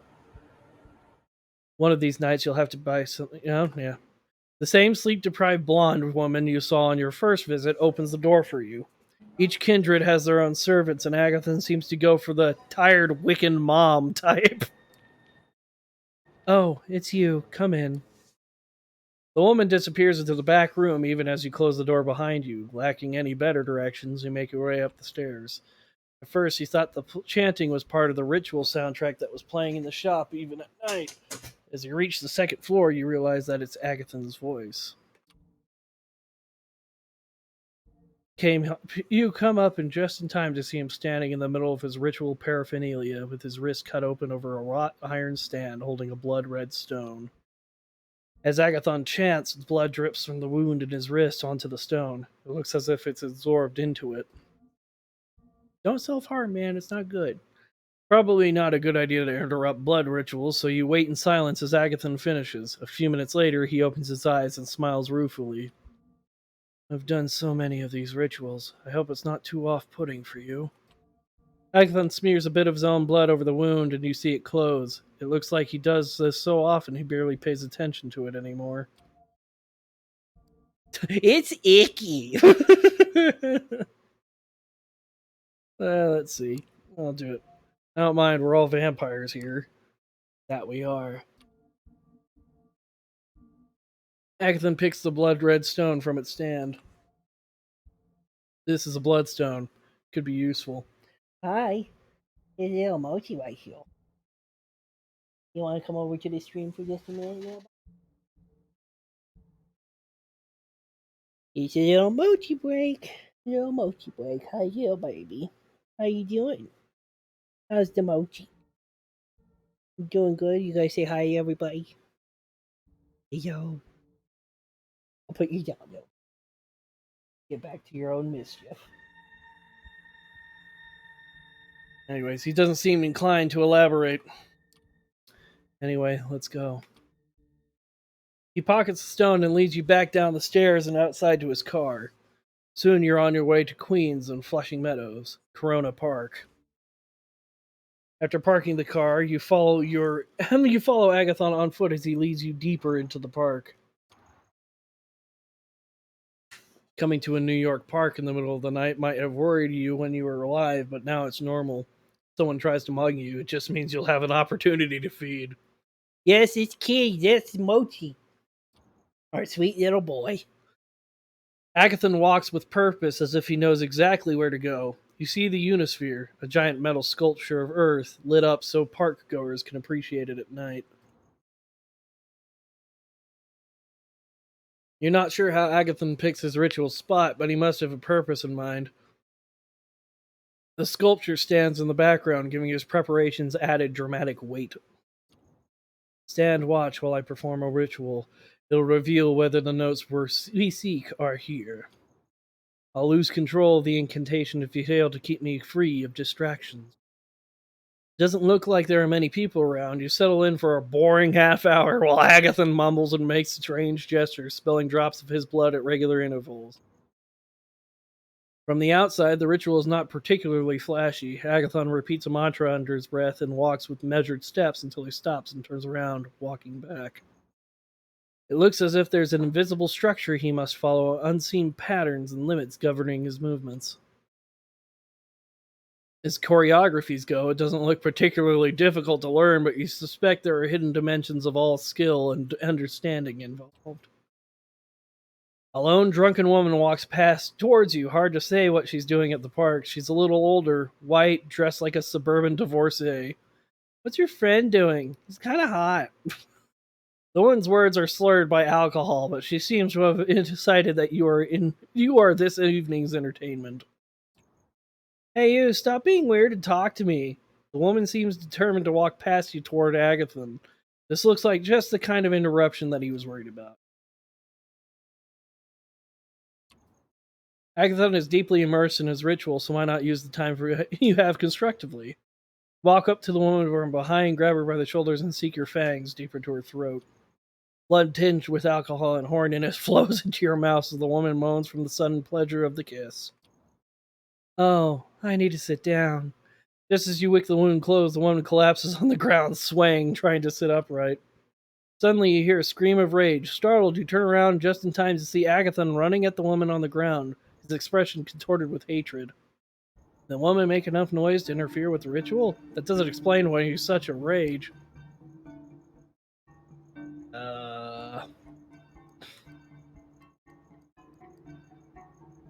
I don't know what to do here.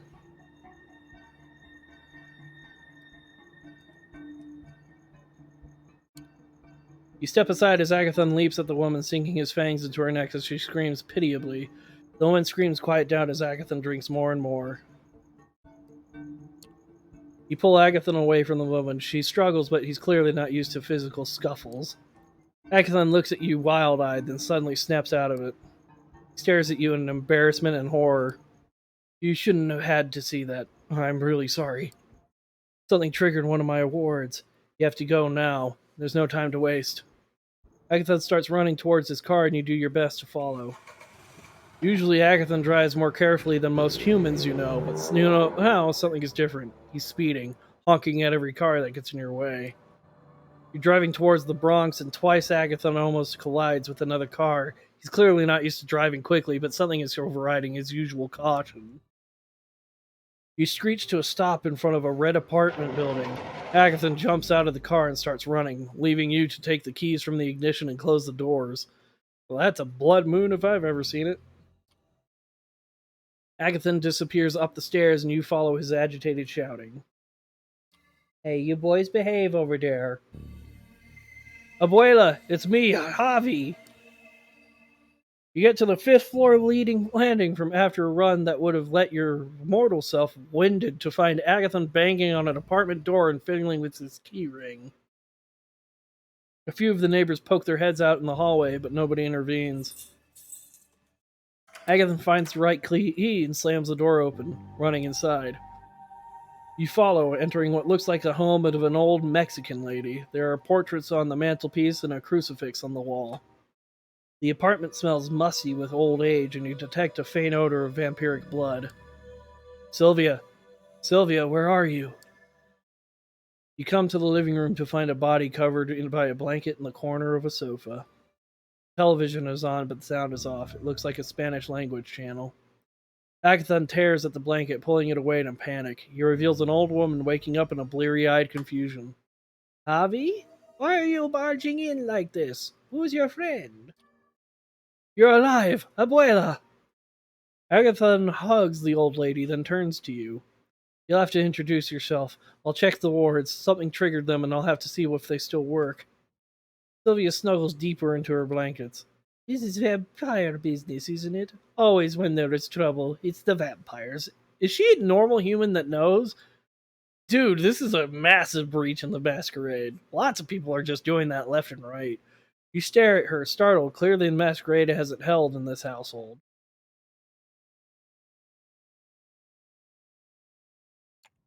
Hi, I'm Toluron. You're his grandmother, right? He's just worried.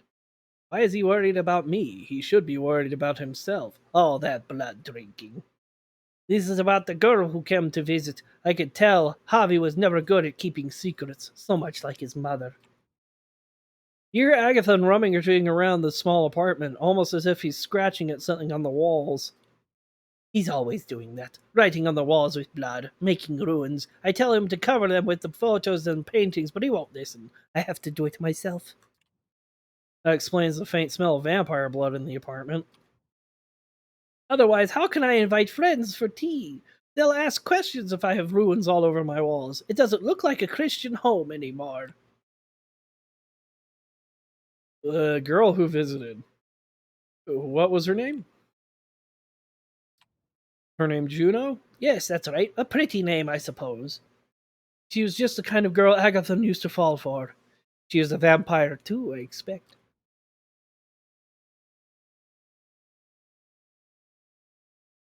Let's ask the question. You're not a vampire too, are you? Surprised by the suggestion, Sylvia laughs uproariously, mirth convulsing with her aged frame. Oh no, please don't say things like that. I'm an old woman. Laughing hurts.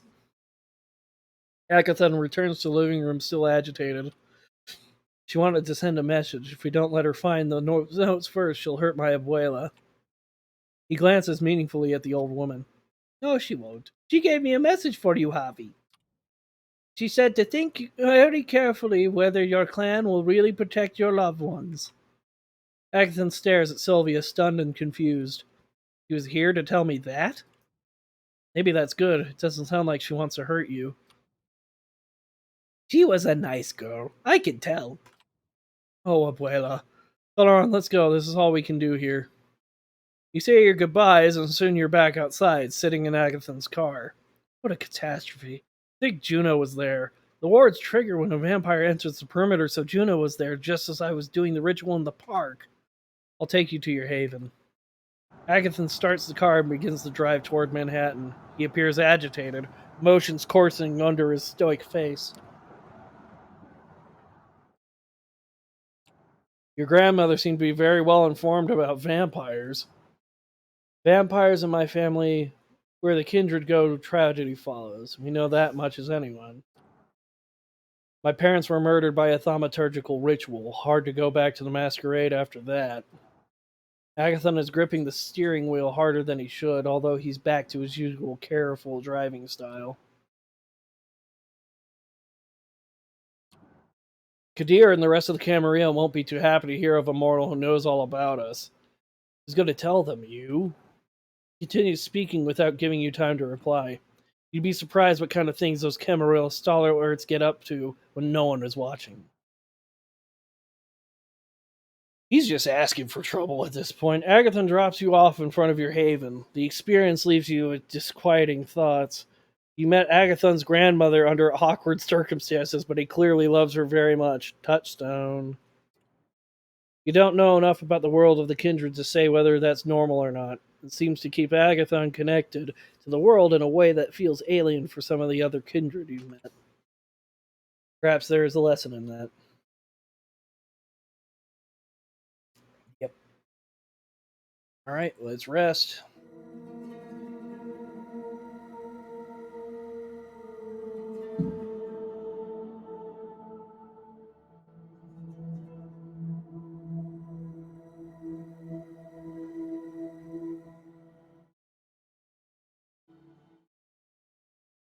All right, so the night has passed.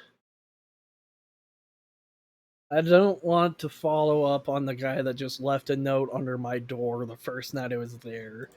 Want to help my sire out, but I also have the person that's still following me.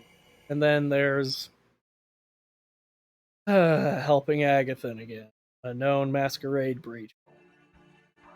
Then there's following up with the gangrel, and then talking to the Malkavian. Let's see if I can find my elusive follower. You're in your haven when the intercom rings. Answering cautiously, you hear an older male voice. Hello, I'm calling because a friend asked me to come by and offer you my services.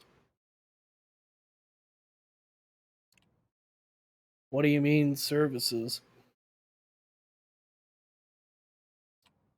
You know, services. You know what I'm talking about? You know what I'm talking about. I guess that's what it's supposed to be. The man sounds strangely excited, breathing hard. Got a quick message.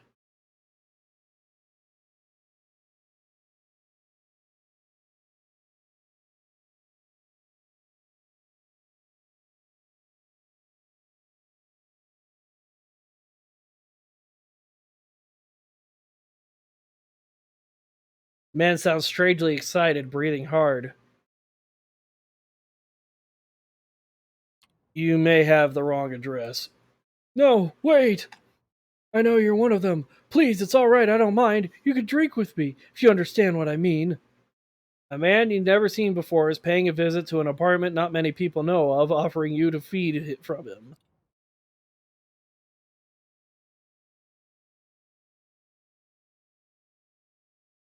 Well, if I leave it alone, he's a potential masquerade breach. Let's continue this face to face. That's a wonderful idea. Silence. A minute passes and you hear a knock on the door to your haven. You cautiously open the door. The stranger looks at you sheepishly. He's in his 30s, dressed in a clean business suit. He looks moderately successful, someone you could meet in an investment bank. I'm sorry, I didn't want to intrude, so that's why I called from downstairs.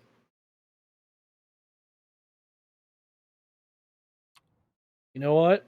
Come in. I'm hungry anyways. The man looks comically satisfied as you usher him into your haven. Merely waits for you to close the door before he loosens the collar of his shirt, closing his eyes and baring his neck for quivering anticipation. You looking at the man, taken aback by such forwardness. Figuring that you didn't invite the man here for a chat, you lean closer, take him by the shoulders, and sink your fangs into him. This is not an unpleasant way to feed. You reflect as the blood flows into your mouth. The food comes to your door of its own volition. Ah, delivery blood bag. Got it. The man moans as you drink from him, lost in the ecstasy of the kiss. It feels a little unseemly, but it would be churlish to begrudge him of his pleasures. Taking care not to drink too much, you let go of the man after licking his wounds closed. Suddenly, you're startled by a surprising sight. A woman, not very old, strangely dressed, is looking at you intently, only an arm's length away. Before you can react, the mysterious weapon opens your front door and vanishes from sight, leaving you to wonder whether you really saw her at all. As you stare confused, the man you drank from slips out of your haven and into the hallway, staggering a little from the effect of the kiss. Close your door, wondering what that was all about. At least you got to feed, if nothing else. Oh god, this is awful. Oh, this could be terrible. And that took half the night? Come on. Fine. Let's go help my sire. Gonna need her help after some time. The streetlights filter into the apartment at a stark white glow as if someone were shooting a movie outside. The art pieces display a tasteful expense entirely fitting the image you have of Sophie. It feels as if 1,000 sins have been committed on these premises, most of them under her benevolent hospitality. Sophie comes to greet you as you enter the living room, shaking her head. You understand that people judge me based on how you dress, don't you? Sophie looks at your clothes as if resigned to your sartorial limitations. I've tried to dress inconspicuously because of the masquerade. It's very sensible of you. I suppose I should commend you for that. Sophie walks to the window and looks out, the streetlights playing on her features. She reminds you of a queen contemplating the unfortunate limitations of her subjects. You think that as a vampire, at least we wouldn't have to worry about the vultures of the press. Unfortunately, when you have power and ability, there are always parasites trying to feed on you.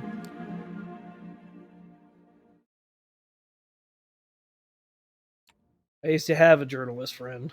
Then you know what they're like. Sophie steps away from the window and settles down on a sofa, a wine glass with red liquid in it, blood treated as not to spoil. You become good at noticing the scent, even from a distance. She doesn't offer you any as you cautiously sit down across from her. This awful man has been stalking my apartment with a camera. He's gone through my trash, talked to my neighbors. Please be a dear and explain to him that there's nothing for him here. Is this about the masquerade? That's a big deal for us, right? Indeed, you're learning. Isn't this dangerous for all kindred? Of course it is, if we don't make it go away.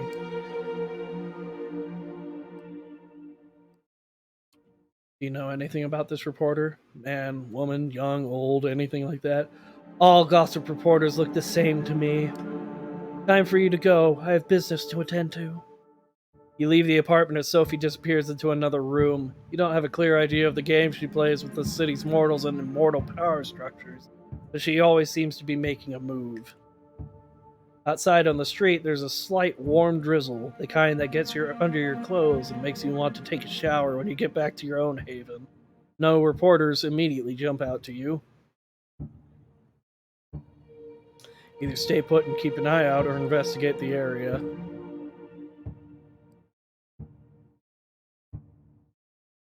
Let's investigate. You start with the basics of investigative work. You ask the proprietor of the bodega around the corner, the homeless man sleeping in the nearby doorway, and the doorman of another building whether they've seen anyone strange. Detective work produces results. You get the description of a man who sounds like a reporter. Older, overweight, pasty, and in bad physical condition. Professional camera. Once you know what you're looking for, it's not difficult. You spot a man who matches the description and you follow him. You enter an alley, a dark, dingy space between two tall buildings. Once upon a time, a place like this might have worried you, made you think of muggings and violence. Now it's clear that the most dangerous thing here is you. I love the shadow work over here. It's so cool. It's just like seeing somebody walking past. The man you are following seems to realize this too. He holds his camera in front of him like a shield. It's heavy objective resting on his paunch. With a start, you recognize him. You remember the face, the shaded sunglasses from a picture next to a byline in some trashy paper you were reading to kill time. Something about celebrities, scandals, sex. His name is Frank Doherty. You saw him on the street one time with the camera outside a nightclub, probably waiting for someone important to come out so he could take their picture. Paparazzi, just scum of scum. Oh, look, he dresses like a jerk, too. Hey, don't go around scaring people like that.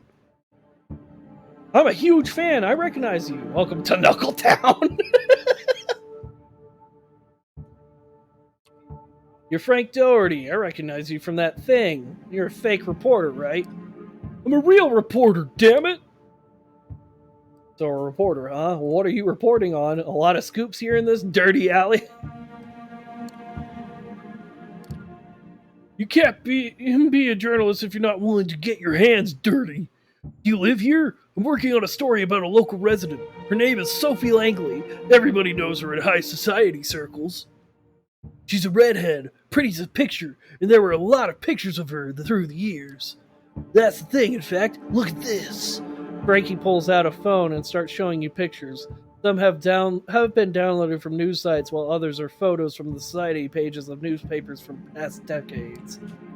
All show Sophie. She has different clothes, hairstyles, makeup, names, but the face remains the same.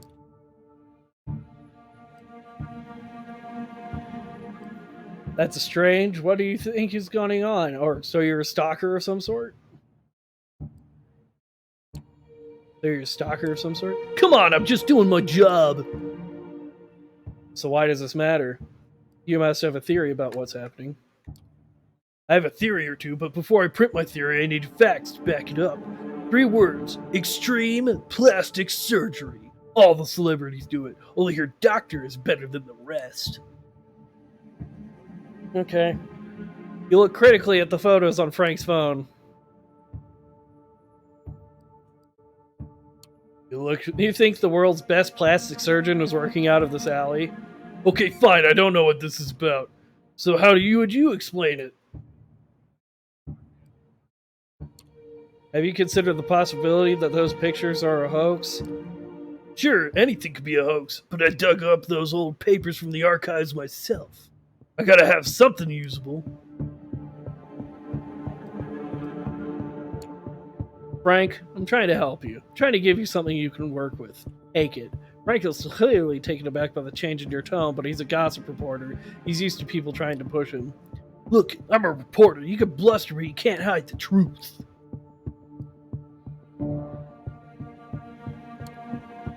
I'll tell you one more thing about Sophie. She's good at suing people. Do you think you can afford a lawsuit? This job is all I have. Don't do this to me.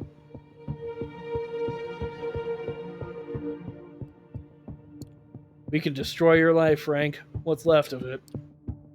Frank is taken aback at the brutality of your tone. He's been intimidated many times before, but he also knows that sometimes the threats are real. This time he senses you're not kidding. He's just an aging man trying to salvage a career. You win. I hope you and Sophie Langley have a happy life.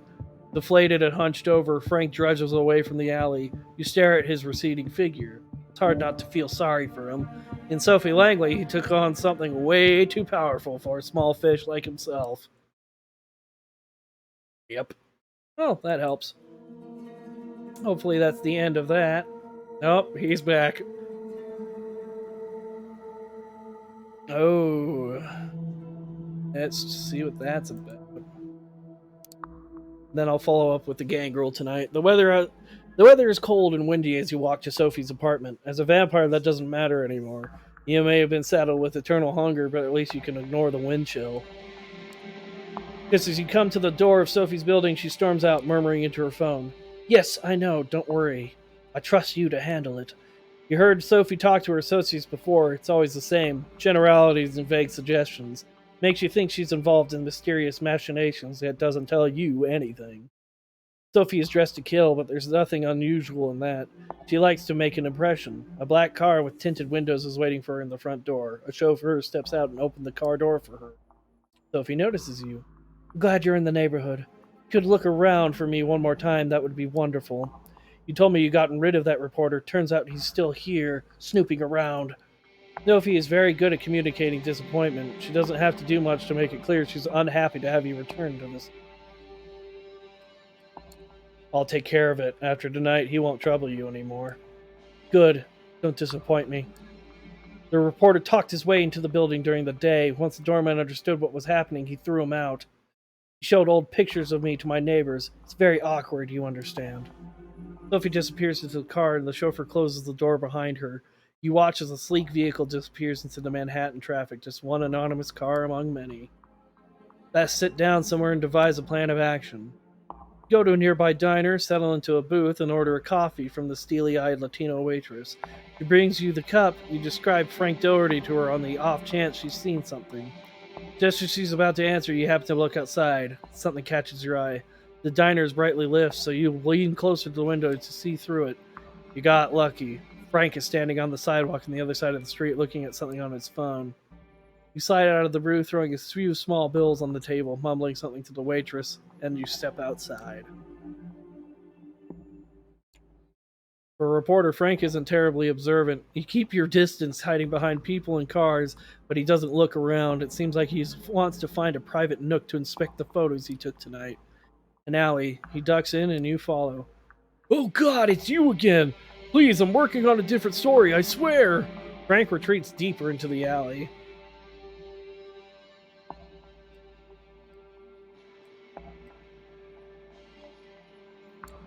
In that case, you won't mind a little friendly chat. I'm all about being friendly. Okay, I'm sorry I tried to bullshit you. Just tell me how I can help you.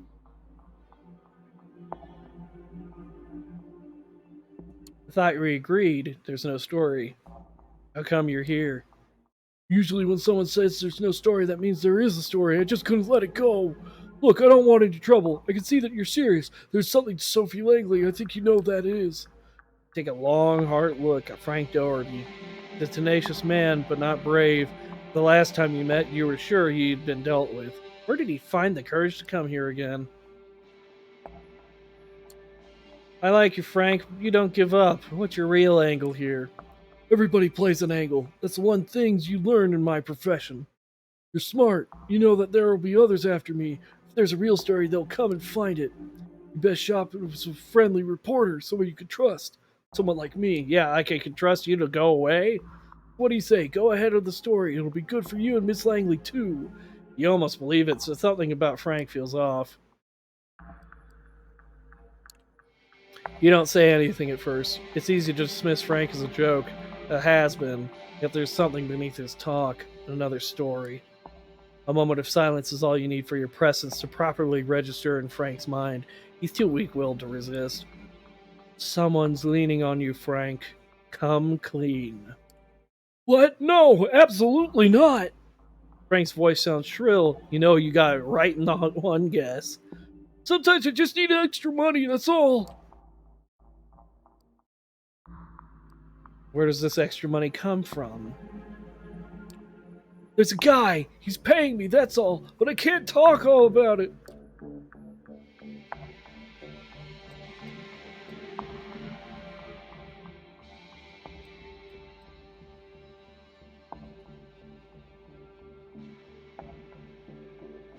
Ooh, many choices. I could try intimidating him, but that might lead to a masquerade breach. For Frank to work for you, push Frank for information.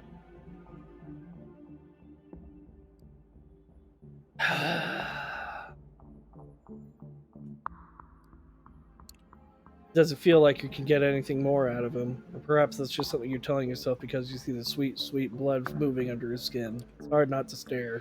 Frank's not a beautiful man, but you've learned that any mortal's veins can be appreciative if you look at them long enough. Blood is a great equalizer. Young or old, rich or poor, they all serve as substance.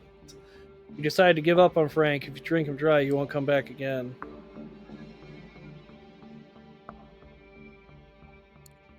You've grown to like Frank despite everything. You want to make his last moments pleasant. Close your eyes, they'll make you feel good. Frank doesn't have time to react before you take him into your arms and gently bite down on his neck. The bliss of your bite overwhelms him and he moans in helpless desire. It's difficult to say whether Frank realizes you're killing him. He struggles weakly, but that could just be from the sensation of the bite you gives him. By the time life is really leaving his body, you can't do much more than lean on you. You come to learn that all mortals taste a little different, the traces of their life showing in the blood of their veins. Their emotions push through, making each feeding different. It's a question of taste, whether you prefer your prey scared or aroused. You drink your fill as Frank goes in weak in your arms, falling down, his body lifeless. There is a richness to his body that you appreciate. You've already learned that it's a mistake to judge the quality of blood based on the mortal's looks, and Frank certainly shows that to be true. There's a dumpster in the alley. Straining a little, you haul Frank's body into it. You tear at his clothes and take his wallet to make it look like a mugging gone wrong. Not long ago, doing something like this would have been inconceivable. Now it's just feeding, unfortunately. Losing a little bit of my humanity. Not good, but at least he's gone. Alright, let's go see what the scarred one. Upon returning to your haven, you find a small scrap of paper lying on your windowsill. Need a favor if you're still up for it. Come meet me in Prospect. Damn. Alright, once again, you cross the gate to the Prospect Park and head straight for where you last saw the feral duo. Minutes pass. Finding no sign of Tamika, you begin to worry that something might have happened to her. Suddenly, you hear rustling coming from the nearby bushes, and it's not the stray cat kind of rustling either. Hey, you in the bushes. You know I can hear you, right? The rustling stops, if only for a second. Suddenly, the bushes part and Raoul walks out, desperately trying to look confident. Yeah, that's only because I wanted you to. You and your man bun. Listen, I wanted to have a word before Tam gets here. She seems to like you for whatever strange reason, but the way I see it, you're a nuisance at best. At worst, you're a threat. You don't like me. Got it. You'll warm up to me? Is there a point to this speech? Just give it some time. You'll warm up to me yet. That whole suave asshole routine might work on your dipshit cami friends, but I'm not impressed. Tamika's my sister in every sense of the word that counts. And if it happens to her that I find even remotely your fault, coming here after you. Is that clear?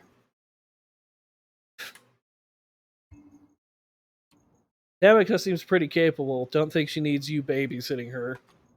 Oh, she's plenty capable. Given the opportunity, she'll rip your guts out if you cross her.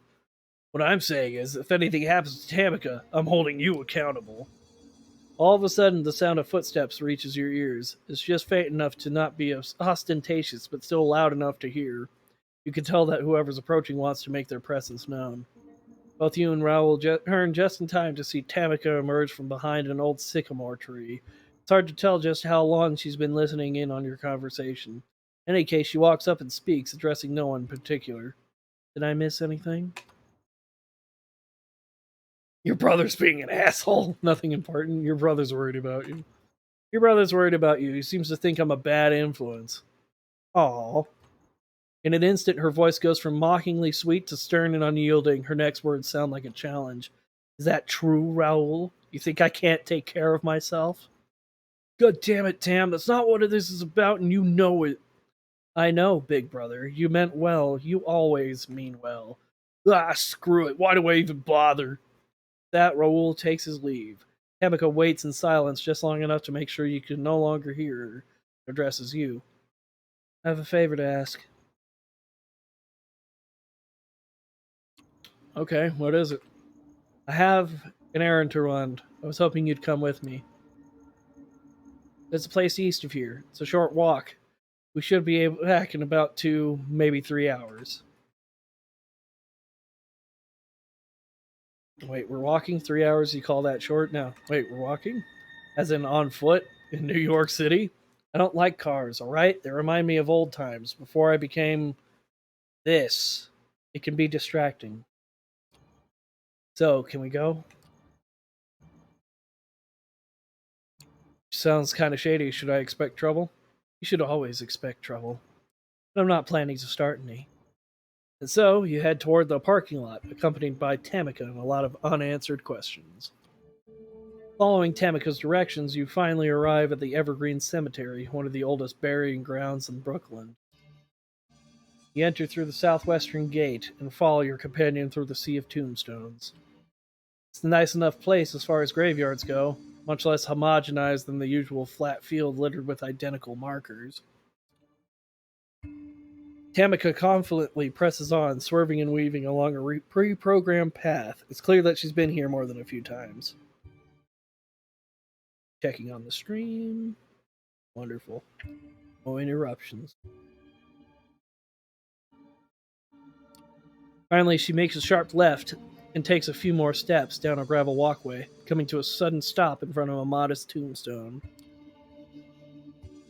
The inscription reads, Luca Santiago, beloved sister and daughter, born 1991, taken from us too soon, 2 years before I was born.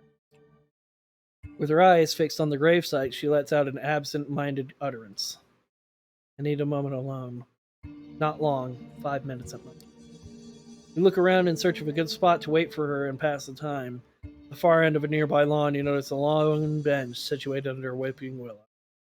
Suddenly, you hear voices, distant but slowly approaching. Judging by the tone and timbre, you're guessing it's a couple of teenagers out to get their late-night kicks among the dearly departed.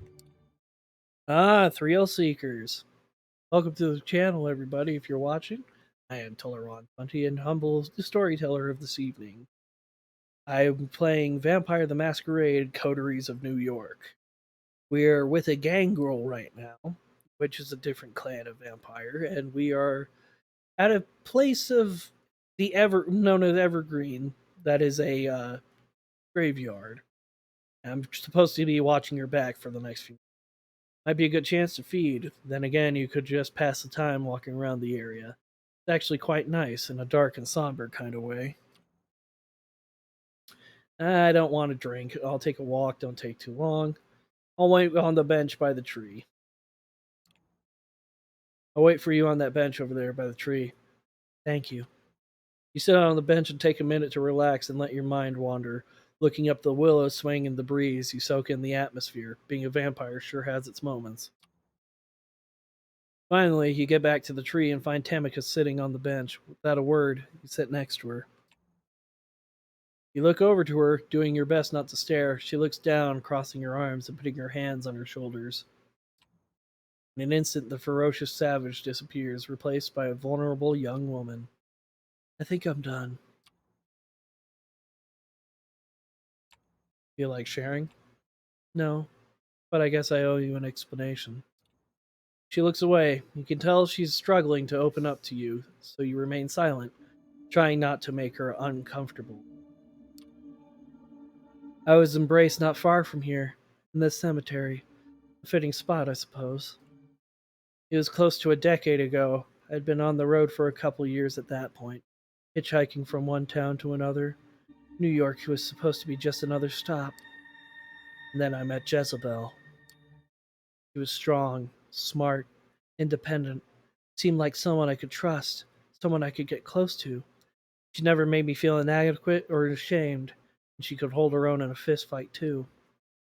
Funny thing though, she only wanted to meet during nighttime. I didn't think much of it, even came up with the excuses for busy, eccentric, whatever worked. Until one night she sank her teeth into my neck. Hey, at least you got to know your sire. Can't say the same for myself. For a brief moment, she looks at you with genuine sympathy. I'm sorry.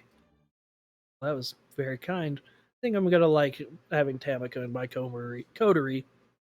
She then looks away as if slightly embarrassed by her own reaction. Anyway, she left soon after turning me. I think the conclave of Prague really shook her up.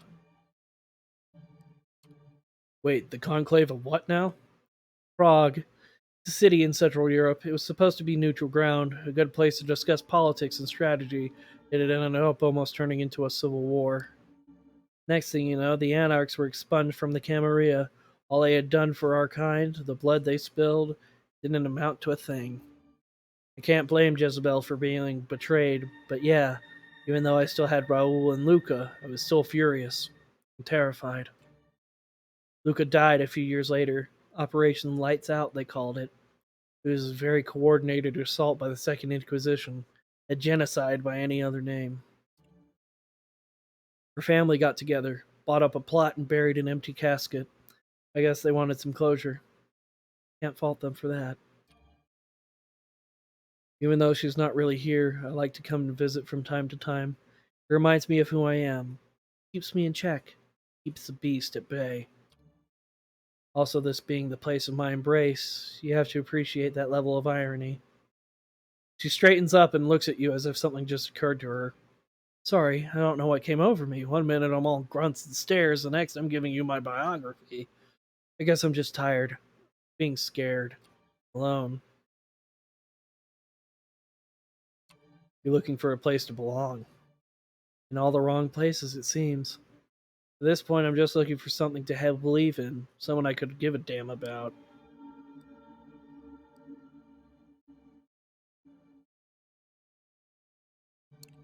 Got me for whatever it's worth. She looks at you, her mouth drops open ever so slightly. You can tell she wasn't expecting that. Yeah, I do, don't I? You open your mouth, but before you can make a sound, Temika motions at you to keep quiet. She lifts her head and sniffs at the air. Her ears perk up and her eyes widen. Suddenly, she pushes you with all of her strength, sending you flying off the bench. Oh no, I'm afraid of what's about to happen. Before you even hit the ground, an immense shape flies into view and smashes down onto the bench, splintering it into pieces. I think I know what this is happening. With the blood surging through your veins, you pounce onto your feet. You look at the mass of fur and muscles that just nearly pulverize you. The creature rears its head, gives you a deranged stare. Oh god, we're facing a werewolf. We gotta run. It then turns to Tamika. She seems utterly terrified, frozen in place, as if she literally just saw a ghost. You notice the creature shift its weight, as if preparing to pounce. Oh, potence. You feeling as if your muscles have turned to steel, you ram the creature before it could throw itself at Tamika. The beast flies through the air and smashes its back against a tree. In a matter of seconds, however, it gets back to its feet. Your attack might have surprised it, but it clearly didn't do any real damage. Yep, nope. The angry right there with the angry little thing. Nope. The creature then turns towards you. For a second or two, it moves its mouth awkwardly as if trying to remember how to form words. Stay out my ground. That's a werewolf, and that's bad for us vampires. The creature runs off towards a nearby clearing, when all of a sudden a gunshot sends it tumbling onto the ground. A group of well-armed men in body armor emerge from the shadows in an orderly formation to move in closer around the creature.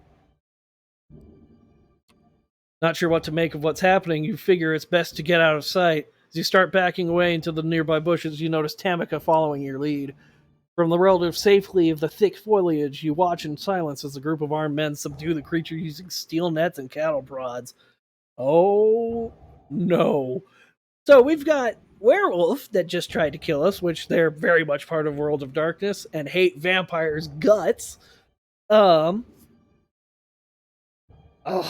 get into that in a minute. And then we have these well-armed people that are going to fight this werewolf.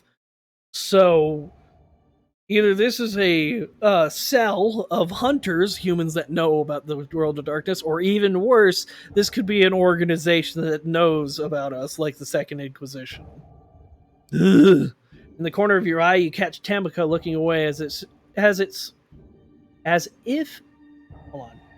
I think they meant to put in as if, but that's weird. As if she finds this whole spectacle somehow distasteful.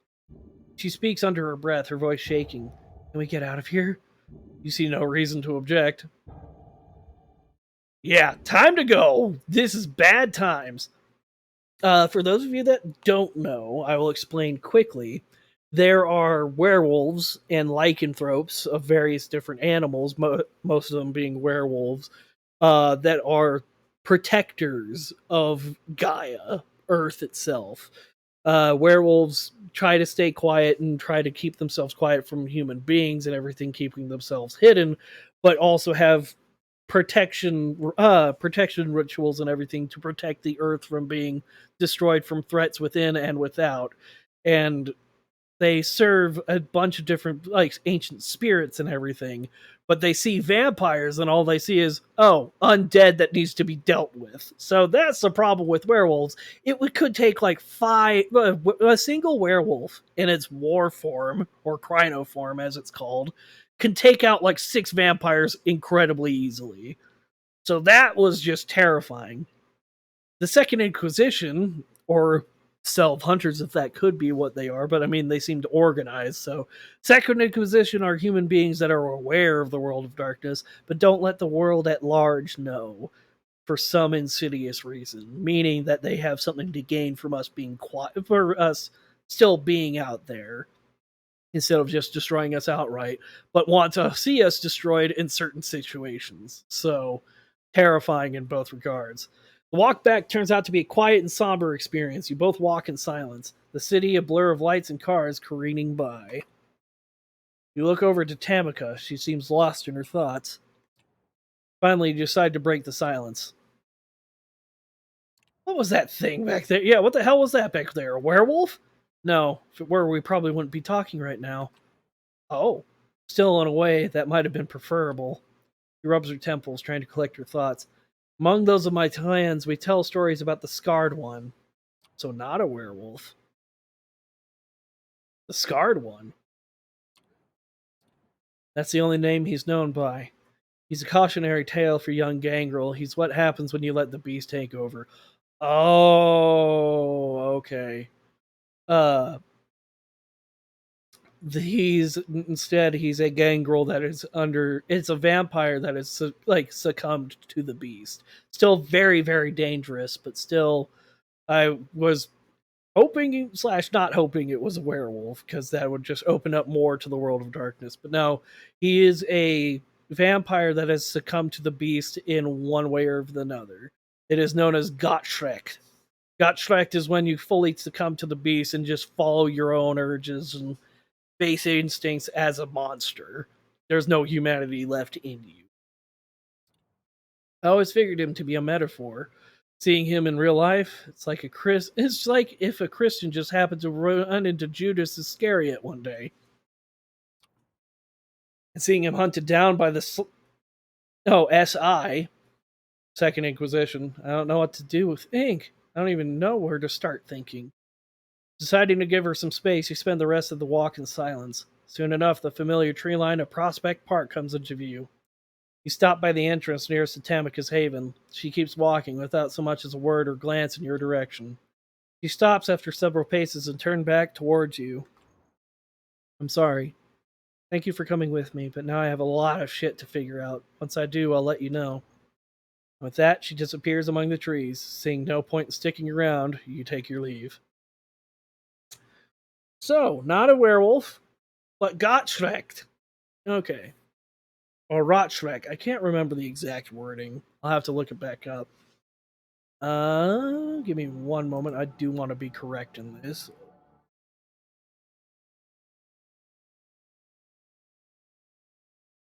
Rotschreck. R-O with an umlaut over it. Tschreck. Or known as the red fear, is a state of blind fear experienced by a canite that failed courage against an attack, or even by the sight or fire of sunlight, which are among the few sources of injury that can destroy a vampire. He's completely fallen to the beast. Gottschreck or Wassail, as it's known. But it's time to rest. Tomorrow I'll finish up Aisling Sturbridge or Agathan, then start talking to the Malkavian, although I'm not too sure what that one will entail. I really, really, really, really, really don't want to deal with the people that just said, meet me at the place of faith under my door. Come back to your haven after a long night out. Right before you open the door, you notice something strange. The sounds of television are coming from your apartment. Madmen, if you're not mistaken. You open the door and carefully peek in. A young, disheveled woman is curled up on your sofa. She has a blanket pulled on top of her and she seems very comfortable. Next to her lies an obviously unconscious, preppy woman.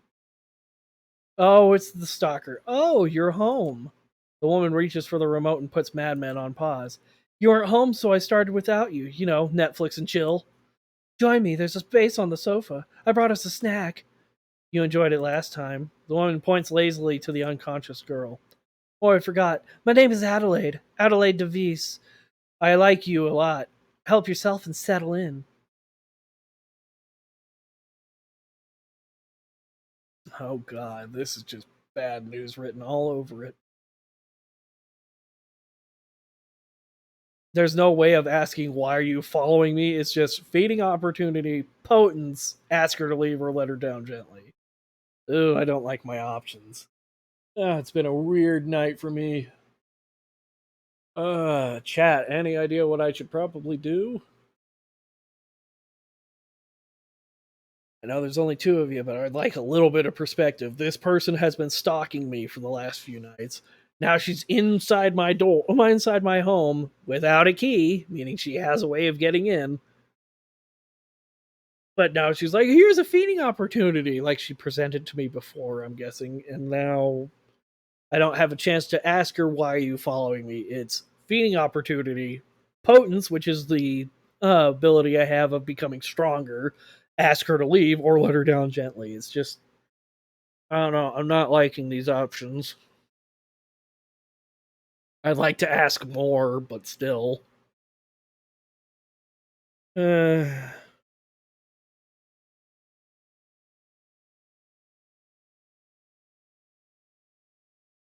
I'm not sure.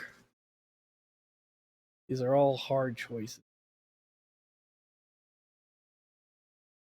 I think letting her down gently is probably my best path to figuring out what the hell is going on, why she's following me, but I'm not sure.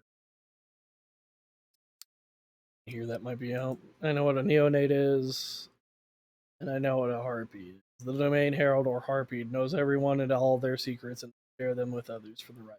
Harpy is the original negative is an originally negative epithet, but some wear it with a pride, knowing the role of information broker is valued in the court. Okay. Well, I think the best thing I can do is to let her down gently. Thank you for all you've done for me. Still, the sun is coming up soon. You don't want to get caught here. Oh, that's so sweet. I don't mind. I could spend the day with you. Um, you're a season ahead of me, I think. Oh, in that case, I'll go. Let me know when you're caught up and we can watch it together. Adelaide stands up to leave. The door to your apartment opens. Someone with a key. Sophie. Adelaide DeVise, the curse of Snug Harbor in the flesh. This is a new low for you, fledgling. Adelaide looks at Sophie murderously before fading from view. I hate it when they disappear. They should have enough manners to slink away in embarrassment so we can all enjoy it. Sophie waits for Adelaide's shape to leave the apartment before she speaks. The Clan of the Moon. Did I not advise caution when dealing with them? As you watch, Sophie makes a phone call. 10 minutes later, two of her servants arrive to remove the unconscious girl sprawled on her sofa. You clearly need my help. It won't happen tonight, but let me see if I can resolve your stalker problem for real. You're left to wonder what Sophie meant by that as she leaves your haven. Ugh. It's just all kinds of nope. Give me one moment, everybody. Just gonna be.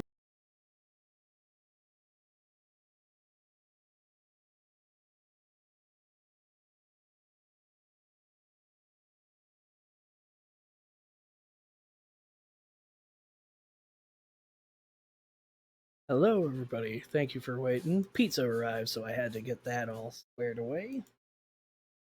Sophie requests your presence tonight, and it seems urgent. You find her already waiting for you and clearly pondering something. It takes a few minutes of awkward silence before she speaks. I require your assistance, Toluron. There is a matter of great importance that I need to ask you to resolve for me. You will find that what I'm about to say surprising, I'm sure, but I need you to hear me out. I need you to contact an important Anarch figure in New York City and arrange a meeting for us. I'll be setting a trap, right? That meeting, it's a trap, right? You need me to set it up so you can deal a blow to them? No, not immediately, anyways. I intend to meet with them in good faith. I realize how ridiculous that may sound to you. You'll find that with this, as with many other things, the Camarille's policies have far more than their share of hypocrisy inherent in them. It comes hand in hand with using medieval power structures. What we are forbidden to do, the prince may do willingly. Some of these things can be done in the open, while others are kept secret so as to not invite discord and discontent. I need to contact a man named Torque. He's an influential member of the movement and, like most of them, very suspicious of the Camarilla. That's why I'm sending you to extend my invitation. How do you know he'll talk to me? He won't. Not yet, anyways. You need to start further down the chain and with the right story to spin.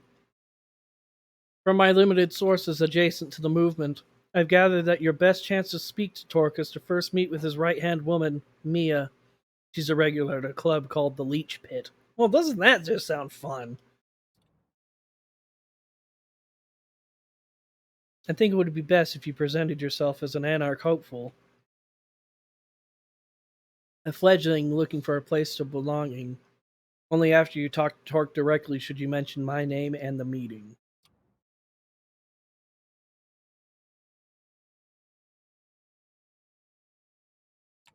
Yeah, that makes sense. If I open with "I'm with the Camarilla," they might cut me off. We can reveal our cards once I have and once I have his attention. My thoughts exactly. After tonight, I suggest that we do not speak of this again until you arrange the meeting. There are many who would jump at the chance to use this against us. With Kaiser, you have proven you can get the job done, even if it requires additional legwork. I trust you to deal with this task as quickly and covertly as possible. Forgive me, but that's all the time I can spare tonight. What I'm asking of you is just part of a bigger whole. Trust me, it'll all be worth it. Mm, I'll do my best. I know you will. If I show her any disrespect as her basically taking me under her wing, if I show her any disrespect, there's a chance that she could just kill me for just being stupid. Check with Gregory for the address of the leech pit. Have Mia introduce you to Torque. When she does, tell him I wish to meet. Let him pick the time and place, but let it be soon. If he proves to be too guarded, tell him I have something that will help him gather allies against Boss Callahan. That should pique his interest. Good luck. And obviously, not a word about this to anyone else. Not even any friends you might have made in recent nights. This stays between us. The way she says that final sentence suggests a not so veiled threat, but her warm smile belies that impression. You want her to keep trusting you. You wouldn't want to disappoint her. Gregory gives you the address. The club is in Brooklyn. Apparently, it's some kind of heavy metal bar with a dedicated concert space. Time to pay this Mia a visit. Okay, I guess we're just going. Forgive me, I am hungry. The place is teeming with people tonight. You arrive in the middle of a concert. The music is loud, almost deafening, and it takes you a while to get used to it. You recognize a phrase or two of the lyrics and realize that you know the song they're playing. A poster confirms your suspicion. It's a Life of Agony tribute band, and they're not half bad. A group of few dozen patrons are tightly packed together, and the smell of their sweat and youthful, excited blood overwhelms you momentarily. It's with some difficulty that you turn to the task at hand. You've heard your share about the Anarchs and how they fit into kindred politics, but you only have a short encounter in Corona Park on which to base your actual opinion on the faction. That might have been just a horrible first impression, but you're keeping your guard up just in case. You take a walk around the club. There are a few side rooms and a spacious bar area. Listen in on conversations taking place with voices hoarse from shouting. Walk in on a particularly sloppy threesome in the bathroom and eventually hit the dance floor for a better feel of the place. As the concert comes to an end, you witness one of the guests, a feisty looking girl, get into a scuffle with a much larger drunk guy. She doesn't seem to appreciate him reaching around her waist, slapping him with an audible crack that sends him to the ground unconscious. Damn, that's quite the hit. All right, just double checking the stream. Two bouncers break up the crowd and pick up the drunk to carry him outside, without as much as questioning the woman. Without so much as questioning the woman, you get an inkling that she might be who you were here hoping to find. Ugh. You approach her as she's about to leave. Yeah? The fuck do you want? She's still seething and bares her teeth for just a moment, but you've learned what to look for in kindred. You're pretty sure she's one of you.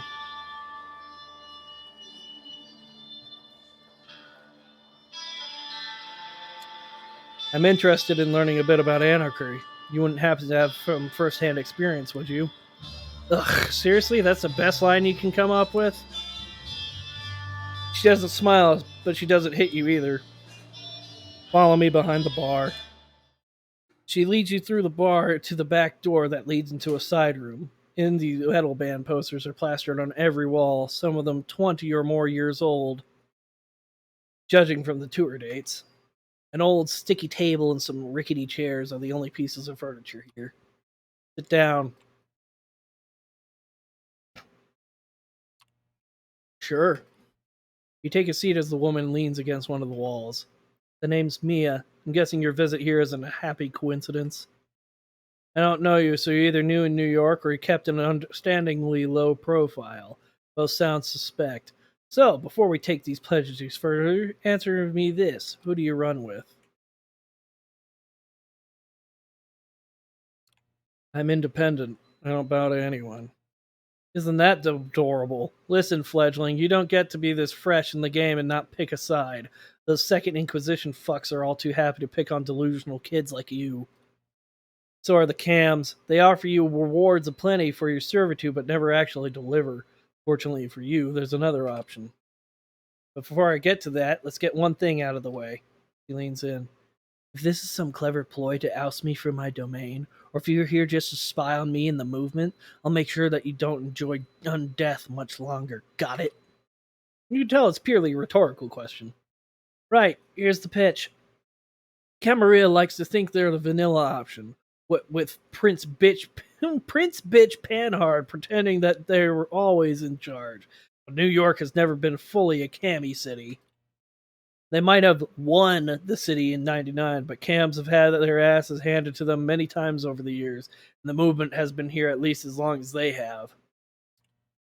Hell, I moved to New York City before World War II, and that was a good while after I saw the Camarilla for what they are, a way to keep us all subservient and in line. The ivory tower will tell you they're the only safeguard for the traditions. That's kind of the problem. There's only one tradition we in the movement feel free to should be respected. The masquerade, obviously. Everything else, ask the prince. And she'll tell you it's the logical continuation of the masquerade, but really it's just a way to keep the elders powerful and in control. True. She grimaces. But here's the thing, for all the talk of us bloodsuckers being solitary creatures, we need a community to keep the masquerade. Community, yes, but authority? Not so much. We need a council of peers to keep the assholes and power drunk fledglings in check, but not a feudal prince to tell you where to feed or who to hunt down when they step on our toes. She takes a brief break from her indignant rant.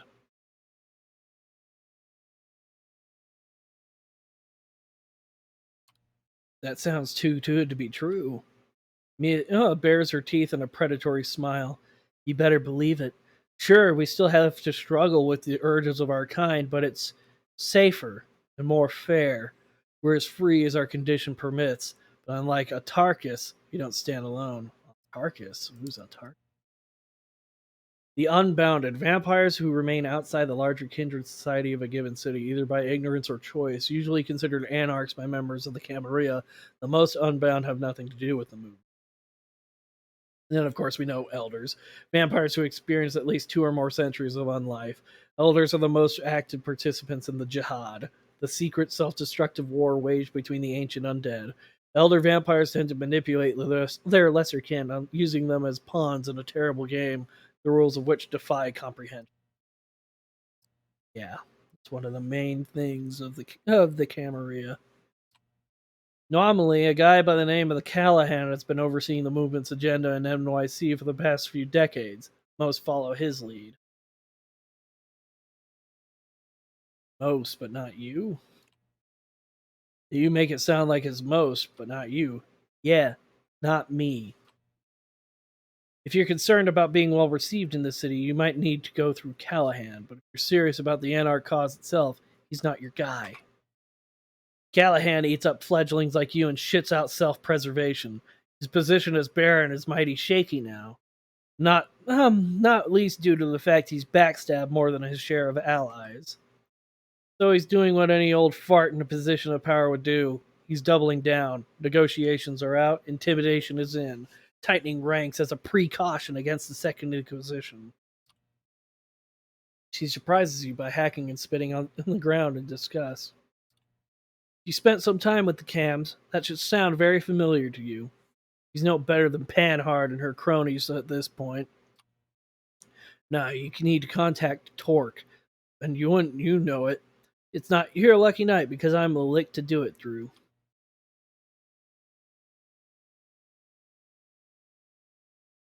Hmm. How's he different from Callahan? Motherfucker, you're really asking for it. Her anger flares up again. Yeah, I like her too. I'll pretend that's just a naive question and not a half-assed jab. I'm guessing she's Bruja also. Oops, excuse me.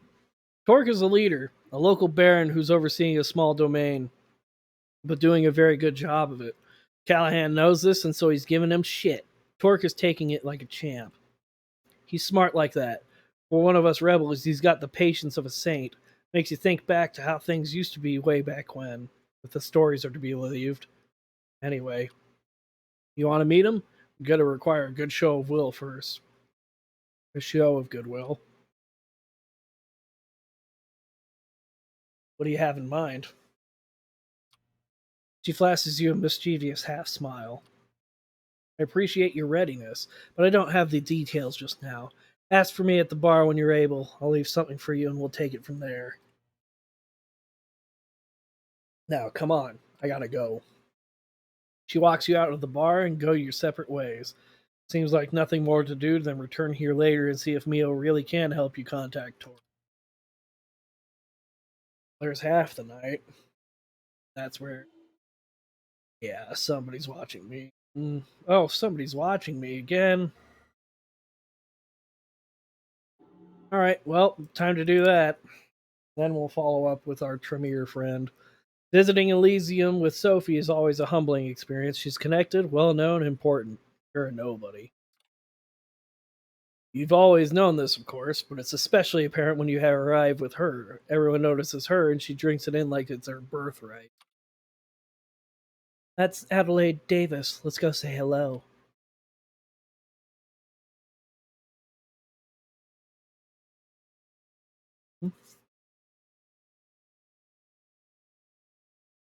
You spot the woman Sophie's referring to. Adelaide, your stalker. Intense, disheveled, young looking. A Malkavian, if you understood correctly. As you approach, Adelaide smiles at you with a darting look of distaste towards Sophie.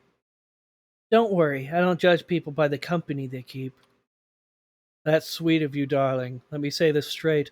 You can't keep doing what you've been doing. You have to leave my poor ward alone.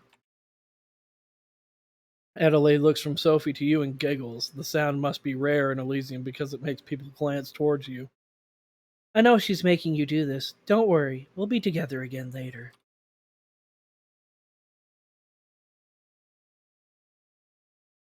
Hmm. This game you play is too much for me. Let's go on a normal date next time. Sophie turns slowly to look at you, not as disapprovingly as you expected. Perhaps she thinks you're playing a social game, like kindred often do. Oh, I'm sorry. Adelaide looks serious, as if you forced her out of her comfort zone. I admit, playing games is easier for me, but I appreciate it. Let's go on a date some night. Adelaide smiles at you shyly and walks away. Sophie waits a moment before speaking. I hope you know what you're doing. Let me know how it goes. I suppose this will be good for a laugh in these tedious times. You're fairly certain that you accomplished your goal of getting Adelaide to stop harassing you with strange surprises. Whether she'll hold you to that date, only time will tell. Another achievement unlocked. Every breath you take feels. Up, time to rest. All right. Unless something else happens, I'm gonna finish with Agatha and then proceed to keep going with the Gangrel, and then move on to the Malkavian. I'm just a little tedious with the Malkavian because I'm told there's masquerade breaches in some way. It was spoiled to me somehow, so I won't go into the further details, but I'm trying to go into this as blind as I can be. You arrive at the leech pit, finding it less rowdy than the last time. The bar is still packed, but the dance floor is empty tonight. Instead, the old crackling speakers are playing music that would probably sound like noise on even a high-end hardware. So I guess I'm here again. Mia is nowhere to be seen, but you do remember she requested that you ask for her at the bar. You approach the bar as the bartender finishes pouring a beer for an older guy in a faded, fraying Iron Maiden t-shirt. She turns to you. What can I get you?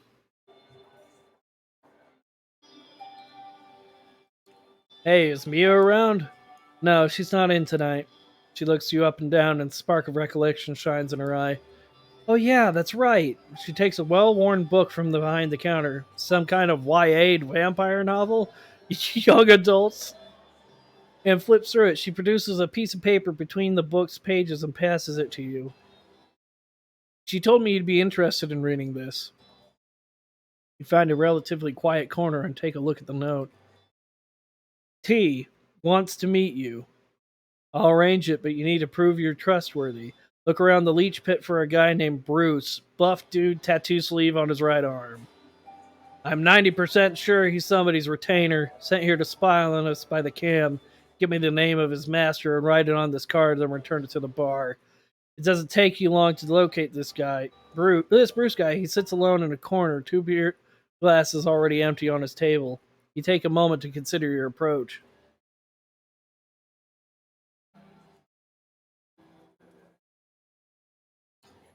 The man immediately notices you, but he doesn't move from his spot. The other seats are empty. When you focus the blood to boost your attractiveness, it's not just Bruce who notices. He's into you. So are other people, doing double takes as they pass your table. Hey, you, have I seen you here before?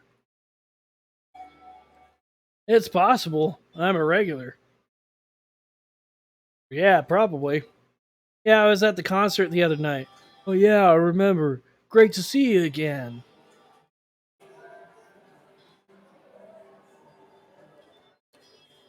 I know you're here because somebody asked you to spy on this place. It'd make me really happy if you gave me their name.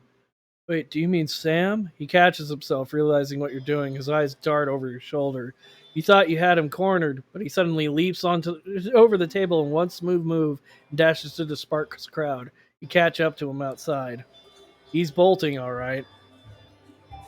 This is why I have celerity. Catch up to him. Throwing caution to the wind, you focus your blood and give chase after Bruce. He might be faster than a human, but his abilities are a fraction of yours. He dashes into a nearby alley and you follow suit before he can jump the fence. You tackle him to the ground. A short brawl later, you are standing a few meters apart, Bruce eyeing you with hatred.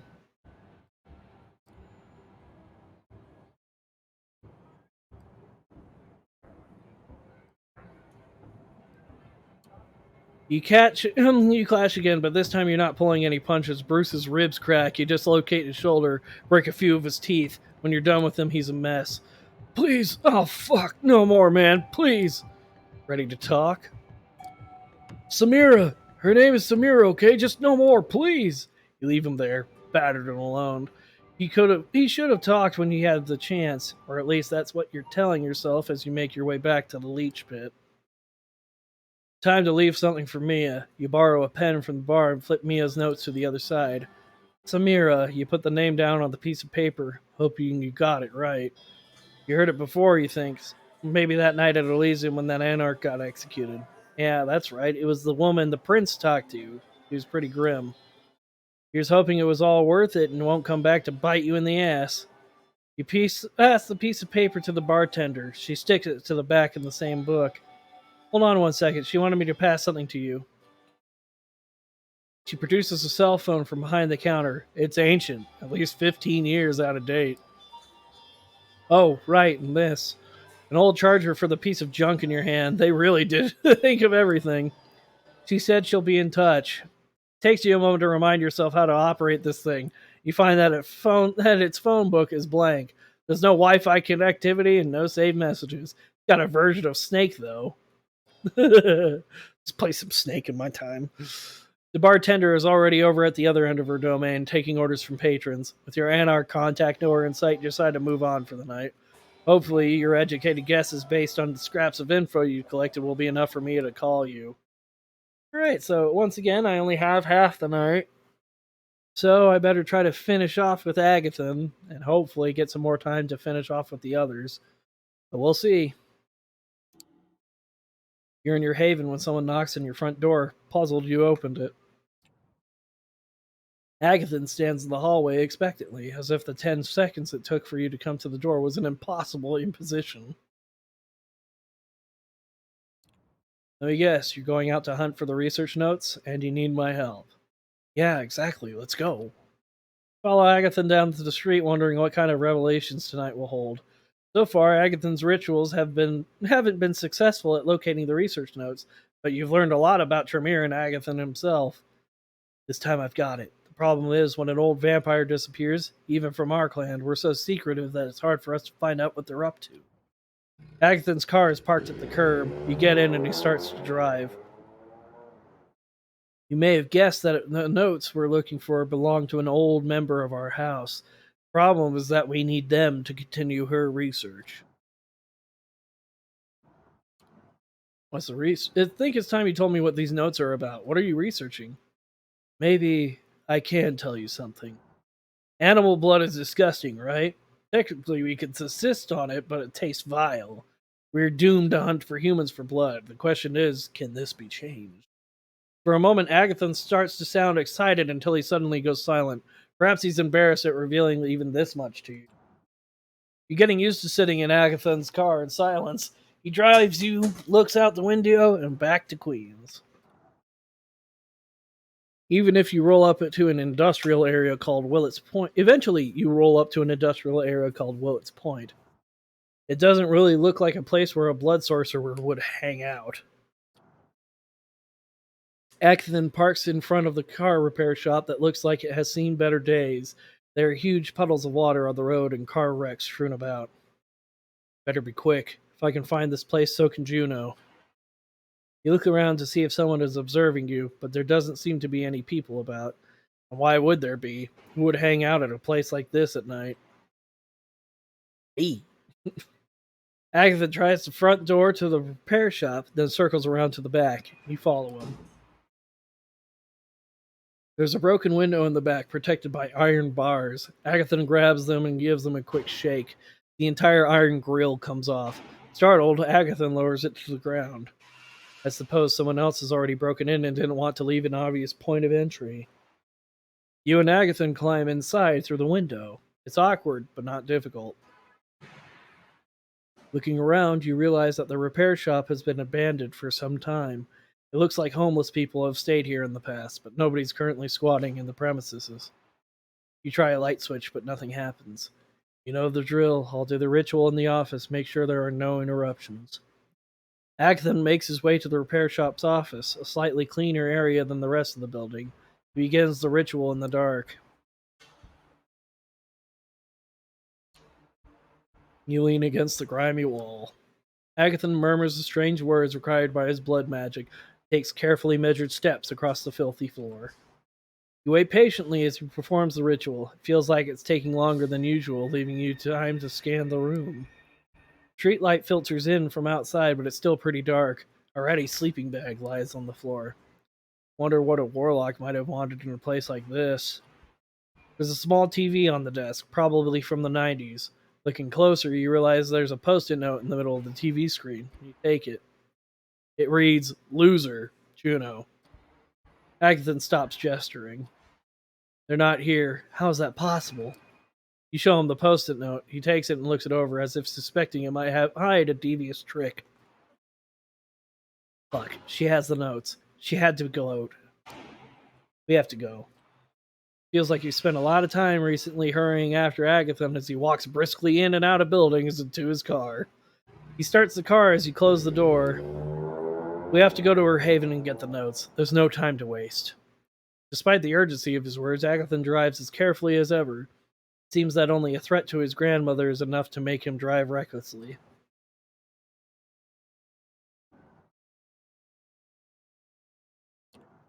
What do we do with her? Is she an enemy?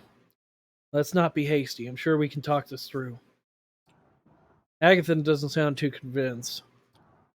Juno's Haven's in Brooklyn, in a waterfront warehouse. Agathan drives south to Brooklyn. This is one of the advantages of being undead. Moving at night, traffic is much lighter than you wanted to if you wanted to zoom around the five boroughs during rush hour. Parking the car, Agathan points to a light coming from an otherwise dark yellow brick warehouse. That's her. Let's go in.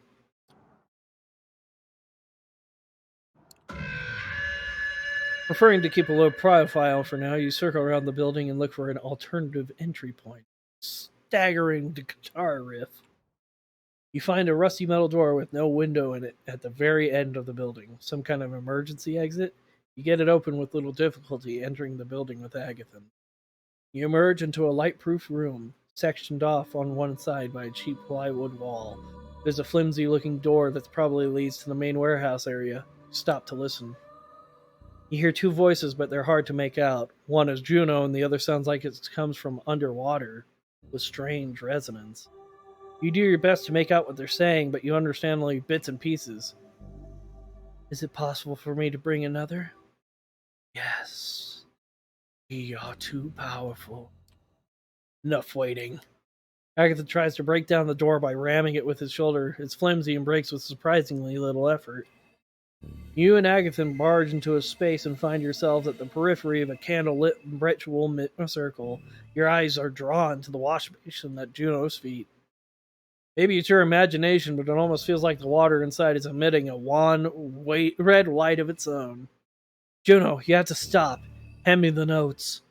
Oh, Agatha, you're such an idiot. This is beyond you now. I'll give you one last chance. Come with me. Forget Aisling and her power games. Join me and you could become your own man. What? Agatha seems genuinely flabbergasted at the suggestion. Who's your contact, Juno? Who are you talking to? Juno smiles at you. It's a good question. I guess Aisling Sturbridge doesn't go around trumpeting the fact that the old hierarchy doesn't hold a monopoly on Tremere power anymore. There are other forces out there, and I'll join them. Juno picks up a bulging old folder from a chair inside the ritual circle. If this dumbass has any brains, he'll join me. No, and not for the clan, but for my family, my real family. Juno sighs. She doesn't look surprised at Agathan's refusal to come with her. I would have felt badly if I hadn't offered you the chance. Come back to the chantry with me, Juno. Take me to talk to Aisling. You'll see that it's not a good idea. You glance at Agathan with concern. You're no sorcerer, but fighting Juno in the middle of her ritual circle doesn't seem like a good idea. 2 words. Fuck you. While Juno's attention is focused on Agatha, you lunge at her. She doesn't even have time to blink before you grab the folder from her and keep speeding out of the building.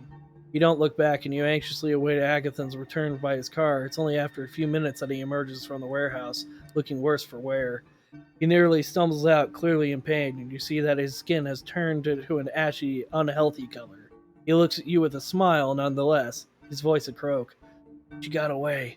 The notes? You point to the folder. Good job. You see he's beginning to recuperate from whatever happened inside, but as you take off, his driving is even more careful than usual, each move making him wince in pain. You sit in silence as Agathon drives you back to Manhattan. Traffic in the small hours is mercifully slight. You consider your next words. Did she join Tremere rebels? Is there even such a thing? There is. He was formed by a woman called Karna. We used to be pretty monolithic, but not anymore. I suppose Juno will be happy with them. They accept her now that she failed. You reach the occult bookstore. After Agathon parks the car, you head inside. Climb to the second floor to find the Aisling Sturbridge waiting for you. She looks surprisingly casual for someone with such power. You have good news, I hope? Yeah, we have the notes. Agathon hands over the folder. Aisling Sturbridge caresses the cover with obvious joy. Wonderful, you did not disappoint. What of Juno? We were not able to stop her. She escaped. Well, no matter, Agathon, you proved yourself yet again, and Toluron, looks like the Pyramid has a good friend in you. The Pyramid being the upper echelons of the Tremere, who are part of Camarilla, but they have their own little group within. Yeah, except the compliment of silence. You know, I'm not saying anything. Agathon looks relieved. You leave the bookstore with praise ringing in your ears. Even the taciturn Agathon near his manages a smile. Go. You have no idea what will happen with the notes, but you feel that you have reached an understanding with Agathon. Perhaps that's enough in this world of backstabbing betrayal that you now inhabit. The hunger calls to you. You find yourself among the tall buildings, sprawling streets of New York City. You can't help but think of how rotten it all is. And the worst thing, you're part of the system. Suddenly, Sophie's patronage is revealed, and you see it for what it is: indentured servitude. He has control over your life. No good reason for it. People you pass on the street look so smug. They think they're better than you. They're out to use you, exploit you, hurt you. Uh oh, a little bit of my Bruja blood coming forward. You feel the need to assault anything with a pulse and drink deep from their lifeblood. Pose yourself, your rational mind fearing a blatant breach of the Masquerade's temporary hold over the beast and its compulsions. It won't last until you feed. You need to quench this hunger before it overtakes you and it makes you lose control. Oh, that's something I'll have to do with my next opportunity. But for now, everybody, I think now is a good time as any to call it good for tonight. Thank you once again for joining me on this fun little romp through the world of darkness. It's a very interesting game, and I'm glad to be sharing it with you guys. And once again, I am Toluron20, and I'll be your humble storyteller as long as you wish with me. Thank you for joining me this evening, and I hope to see you next time, as I will be once again playing this on Thursday at 5. The week after that, though, is going to be a little bit rougher for me because I will be packing to move.